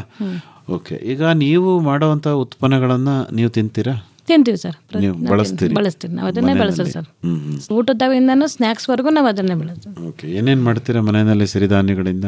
ನಾವು ಬಿಸಿಬೇಳೆ ಬಾತ್ ಮಾಡ್ತೀವಿ, ಅನ್ನ ಮಾಡ್ತೀವಿ, ಮತ್ತೆ ಉಪ್ಪಿಟ್ಟು, ದೋಸೆ, ಇಡ್ಲಿ ಈ ಥರದ್ದೆಲ್ಲ ಮಾಡ್ತೀವಿ. ಸ್ನ್ಯಾಕ್ಸಲ್ಲಿ ಈ ಥರ ಐಟಮ್ ಎಲ್ಲ ಮಾಡಿಕೊಂಡು ಸ್ನ್ಯಾಕ್ಸಲ್ಲೇ ಸಿರಿಧಾನ್ಯದೇ ಸ್ನ್ಯಾಕ್ಸ್ ಮಾಡ್ಕೊಂಡು. ಅಕ್ಕಿ ಗೋಧಿ ಎಲ್ಲ ಬಳಸೋದು ಬಿಟ್ಟೇ ಬಿಟ್ಟಿದ್ದೀರಾ? ಸರ್ ಬಳಸ್ತೀವಿ, ಅಂದರೆ ಸ್ವಲ್ಪ ಕಡಿಮೆ. ಅದು ಅಕ್ಕಿ ಗೋಧಿ ಬಳಸ್ತೀವಿ, ರಾಗಿ ಪ್ರತಿದಿನ ರಾಗಿ ಬಳಸ್ತೀವಿ. ಮನೆಯವ್ರಿಗೆ ಮುದ್ದೆ ಬೇಕು, ಅದರಲ್ಲಿ ಲಡ್ಡು ಮಾಡ್ತೀವಿ ಆ ಥರ. ಈಗ ಶುಗರ್ನವರು ಬೇರೆಯವರು ಮನೆಗಳಲ್ಲಿ ಬೇರೆದು ಶುಗರ್ನವ್ರಿಗೆ ಏನು ತಿನ್ನಿಸ್ಕೊಡಲ್ಲ. ಈಗ ನಾವು ಮಾಡೋ ತಿಂಡಿಗಳಲ್ಲಿ ಶುಗರ್ನವರು ತಿನ್ಬೋದು, ಅವ್ರು ಏನು ಆಸೆ ಪಡ್ತಾರೆ. ಈಗ ಸಾಮೆದು ರವೆ ಉಂಡೆ ಹಾಕಿರೋ ರವೆ ಉಂಡೆ ತಿನ್ನಬೇಕು ಅಂದವ್ರಿಗೆ ಮನೇಲಿ ಕೊಡಲ್ಲ, ಸಕ್ಕರೆ ಬಳಸಿದ್ದಾರೆ, ಅದು ಬಳಸಿದ್ದಾರೆ, ನೀವು ಶುಗರ್ ಇದೆ ತಿನ್ನಬೇಡ ಅಂತಾರೆ. ನಾವು ಮಾಡೋ ಲಡ್ಡಲ್ಲಿ ಶುಗರ್ನವರು ತಿನ್ಬೋದು. ನೋಡಿದ್ರ? ಅಲ್ಲಮ್ಮ, ನೀವು ವಯಸ್ಸಾದವ್ರು ತಿನ್ಕತ್ತೀರಿ, ಮಕ್ಕಳು ತಿಂತಾವ? ಮಕ್ಕಳು ತಿಂತಾರೆ ಸರ್, ಮಕ್ಕಳೆಲ್ಲ ಫುಲ್ ಅದಕ್ಕೆ ರೆಡಿ ಆಗಿದ್ದಾರೆ ಸರ್. ಹೌದಾ? ಮಕ್ಕಳಿಗೇನು ವಿಶೇಷವಾದ ಪದಾರ್ಥ ಮಾಡ್ತೀರಿ? ಮಕ್ಕಳಿಗೆ ವಿಶೇಷವಾದದ್ದು ಅಂತಂದರೆ ಅವರಿಗೆ ನವಣೆಯಿಂದ ಮಾಡೋ ಒಬ್ಬಟ್ಟು ವಿಶೇಷ ಆಗಿರುತ್ತೆ, ಮತ್ತು ಮಿಕ್ಸರ್ ವಿಶೇಷವಾಗಿದೆ ಸರ್. ಅದು ಖಾರ ಮಿಕ್ಸ್ಚರ್? ಹಾಂ, ಖಾರ ಮಿಕ್ಸರ್ ವಿಶೇಷ. ಏನೇನು ಹಾಕ್ತೀರ ಅದಕ್ಕೆ? ಅದಕ್ಕೆ ನಾವು ಸಾಮೇನ ಹಿಟ್ಟು ಮಾಡ್ಕೊಂಡಿರ್ತೀವಿ, ಅದಕ್ಕೆ ಉಪ್ಪು ಮತ್ತು ಅದು ಬೇಕಾದಷ್ಟು ಖಾರ ನೀರಾಗಿ ಕಲಸಿ ನಾವು ಡೈರೆಕ್ಟ್ ಎಣ್ಣೆಲೆ ನಾವು ಕರೆದು ಅದಕ್ಕೆ ಮತ್ತು ಕರಿಬೇವು, ಕಡಲೆ ಬೀಜ, ಹುರಿಗಡಲೆ ಅದನ್ನು ಹಾಕಿ ನಾವು ಫ್ರೈ ಮಾಡಿ ಅದನ್ನು ಮಿಕ್ಸ್ ಮಾಡಿ ಕೊಡ್ತೀವಿ ಸರ್. ಸಂಜೆ ಹೊತ್ತು ಕೊಟ್ಬಿಟ್ರೆ ಕರಂ ಅಂತ ಮನೆಯವ್ರು ಗದೆ ತಗೊಂಡು ಬಂದ ತಕ್ಷಣ ಕೊಡ್ಬೇಕು ಸರ್, ಕಾಫಿ ಜೊತೆಗೆ ಸ್ನ್ಯಾಕ್ಸು ತುಂಬ ಇಷ್ಟಪಟ್ಟು. ನಾನು ಯಾವ ನೆಂಟರು ಮನೆಗೆ ಯಾರು ನೆಂಟರು ಬಂದ್ರು ನಾವು ಅದನ್ನೇ ಕೊಡ್ತೀವಿ, ತುಂಬ ಖುಷಿಯಿಂದ ತಿಂದು ಹೋಗ್ತಾರೆ ಸರ್, ತುಂಬ ಚೆನ್ನಾಗಿದೆ ಅಂತ. ಅಂದರೆ ಕೇವಲ ಅನ್ನ ತಿನ್ನಿ ಗಂಜಿ ಮಾಡ್ಕೊಂಡು ಕುಡೀರಿ ಅಂತಂದ್ರೆ ಜನ ತಿನ್ನೋರು, ಈ ಥರ ಎಲ್ಲ ಮಾಡಿಕೊಟ್ರೆ ತಿಂತಾರೆ ಅಲ್ವಾ ಕಮಲಾಬಾಯಿ ಅವರೇ? ಹೌದು ಸರ್, ಅಂದರೆ ವೆರೈಟಿ ಕೇಳ್ತಾರೆ ಜನ ಈಗ. ಯಾಕೆಂದರೆ ಬೇರೆ ಪದಾರ್ಥಗಳಲ್ಲಿ ಎಲ್ಲ ವೆರೈಟಿ ಇದೆಯಲ್ಲ, ಸೊ ಸಿರಿಧಾನ್ಯಗಳಲ್ಲೂ ಆ ಥರ ವೆರೈಟಿ ಇದ್ದರೆ ಖಂಡಿತ ಅದನ್ನು ಸ್ವೀಕಾರ ಮಾಡ್ತಾರೆ ಗ್ರಾಹಕರು ಅಂತ ಅಂದ್ಕೊಂಡಿದ್ದೀನಿ. ಮುಂದಿನ ದಿನದಲ್ಲಿ ಬಿಸಿಬೇಳೆ ಬಾತ್ ಮಿಕ್ಸು, ಉಪ್ಪಿಟ್ಟು ಮಿಕ್ಸು ಆ ಥರದ್ದೆಲ್ಲ ಮಾಡೋ ಉದ್ದೇಶ ಇದೆಯಾ? ಮಾಡ್ತಾ ಇದೀವಿ ಆಲ್ರೆಡಿ, ಇನ್ನೂ ಇದೆ. ನಾವೀಗ ಯಾವ್ದಾರು ಸಣ್ಣ ಪುಟ್ಟ ಫಂಕ್ಷನ್ಗಳಿಗೆ ನಮ್ಮ ಕೇಟರ್ ನೋಡಿ ಕೇಳಿದ್ದಾರೆ, ನಾನು ಈಗ ಸಿರಿಧಾನ್ಯ ಬಳಸೇ ನಾನು ಮಾಡ್ಕೊಡ್ತಾ ಇದ್ದೀನಿ. ಅವ್ರು ಅಕ್ಕಿಲಿ ಕೇಳ್ತಾ ಇದ್ದಾರೆ, ಅಕ್ಕಿ ಕೇಳ್ತಾ ಇದ್ದಾರೆ ಅಂತ ನಾವು ಅಕ್ಕಿಲೇ ಮಾಡ್ಕೊಡ್ತಾ ಇಲ್ಲ, ನಾನು ಸಿರಿಧಾನ್ಯ ಬಳಸಿ ಅವ್ರಿಗೆ ಬಿಸಿಬೇಳೆ ಬಾತು ಪಾಯಸ ನಾನು ಕೊಡ್ತಾ ಇದ್ದೀನಿ. ಅದನ್ನು ತಿಂದವರು ಇದು ಯಾವ ರೀತಿ ಇದು ಏನು ಅಂತ ಗೊತ್ತಾಗ್ತಾ ಇಲ್ಲ, ಅಕ್ಕಿನ ನುಚ್ಚ ಅಂತ ಕೇಳ್ತಿದ್ದಾರೆ. ಅವಾಗ ನಾನು ಹೇಳಿದ್ದೀನಿ, ನಿಮಗೆ ಗೊತ್ತಿಲ್ದಂಗೆ ನಾನು ಮಾಡಿಕೊಟ್ಟಿದ್ದೀನಿ, ಅದು ಎಲ್ಲರಿಗೂ ಬಳಸಲಿ ಅಂತ. ಚೆನ್ನಾಗಿದೆಯಾ, ನೆಕ್ಸ್ಟು ನೀವು ಮಾಡಬೇಕು ಅಂದರೆ ನಿಮ್ಮ ಫಂಕ್ಷನ್ಗಳಲ್ಲಿ ಈ ಥರನೇ ಮಾಡಿಸಿ ಅಂತ ನಾನು ಹೇಳ್ತಾ ಇದ್ದೀನಿ. ನೋಡಿದ್ರ ಆತ್ಮೀಯ ಕೇಳುಗರೆ, ಇದೇ ತಿಂಗಳ 19ರಂದು ಬುಧವಾರ ಬೆಳಗ್ಗೆ 10 ಗಂಟೆಗೆ ರೇಷ್ಮೆ ಐಸಿರಿ ಬಾನುಲಿ ಸರಣಿಯ ಮುಕ್ತ ಪರೀಕ್ಷೆ ಹಾಗೂ ಸಮಾರೋಪ ಸಮಾರಂಭ ಏರ್ಪಾಡಾಗಿದೆ. ರೇಷ್ಮೆ ಐಸಿರಿ ಬೆಳೆಯಲು ಕೃಷಿಕರ ಪಾಲಿಗೆ ಸಿರಿಸಿರಿ. ಈ ಕಾರ್ಯಕ್ರಮ ಕೇಂದ್ರ ರೇಷ್ಮೆ ಸಂಶೋಧನೆ ಹಾಗೂ ತರಬೇತಿ ಸಂಸ್ಥೆಯ ಆವರಣದಲ್ಲಿ ನಡೆಯಲಿದೆ. ರೇಷ್ಮೆ ಐಸಿರಿ ಬಾನುಲಿ ಸರಣಿಯ ಕೇಳುಗರು ಹಾಗೂ ಆಸಕ್ತರು ಈ ಕಾರ್ಯಕ್ರಮದಲ್ಲಿ ಭಾಗವಹಿಸಬಹುದು. ಗಮನಿಸಿ, ಈ ತಿಂಗಳ 19ರಂದು ಬುಧವಾರ ಬೆಳಗ್ಗೆ 10 ಗಂಟೆಗೆ ರೇಷ್ಮೆ ಐಸಿರಿ ಬಾನುಲಿ ಸರಣಿಯ ಮುಕ್ತ ಪರೀಕ್ಷೆ ಹಾಗೂ ಸಮಾರೋಪ ಸಮಾರಂಭ ಮೈಸೂರಿನ ಸಿಎಸ್ಆರ್ಟಿಐ ಸಂಸ್ಥೆ ಆವರಣದಲ್ಲಿ ನಡೆಯಲಿದೆ. ಹಿಪ್ಪು ನೇರಳೆ ಸೊಪ್ಪನ್ನು ತಿಂದು ಹೊನ್ನದಾರದ ಗೂಡಲು ನೇಯ್ದು ರೈತನ ಆದಾಯ ಸುಸ್ಥಿರ ಮಾಡುವ ಕೌತುಕ ಬೆಳೆಯ ರೇಷ್ಮೆ ಐಸಿರಿ. ಬನ್ನಿ, ಭಾಗವಹಿಸಿ. ಹಸಿರು ಹೊನ್ನಿದು ಮಣ್ಣಲ್ಲಿ ಬೆಳೆಯುವ ಬಂಗಾರ. ಬಹುಮಾನ ಗೆಲ್ಲಿ. ತಾಂತ್ರಿಕ ಜ್ಞಾನ ನಿಮ್ಮದಾಗಿಸಿಕೊಳ್ಳಿ.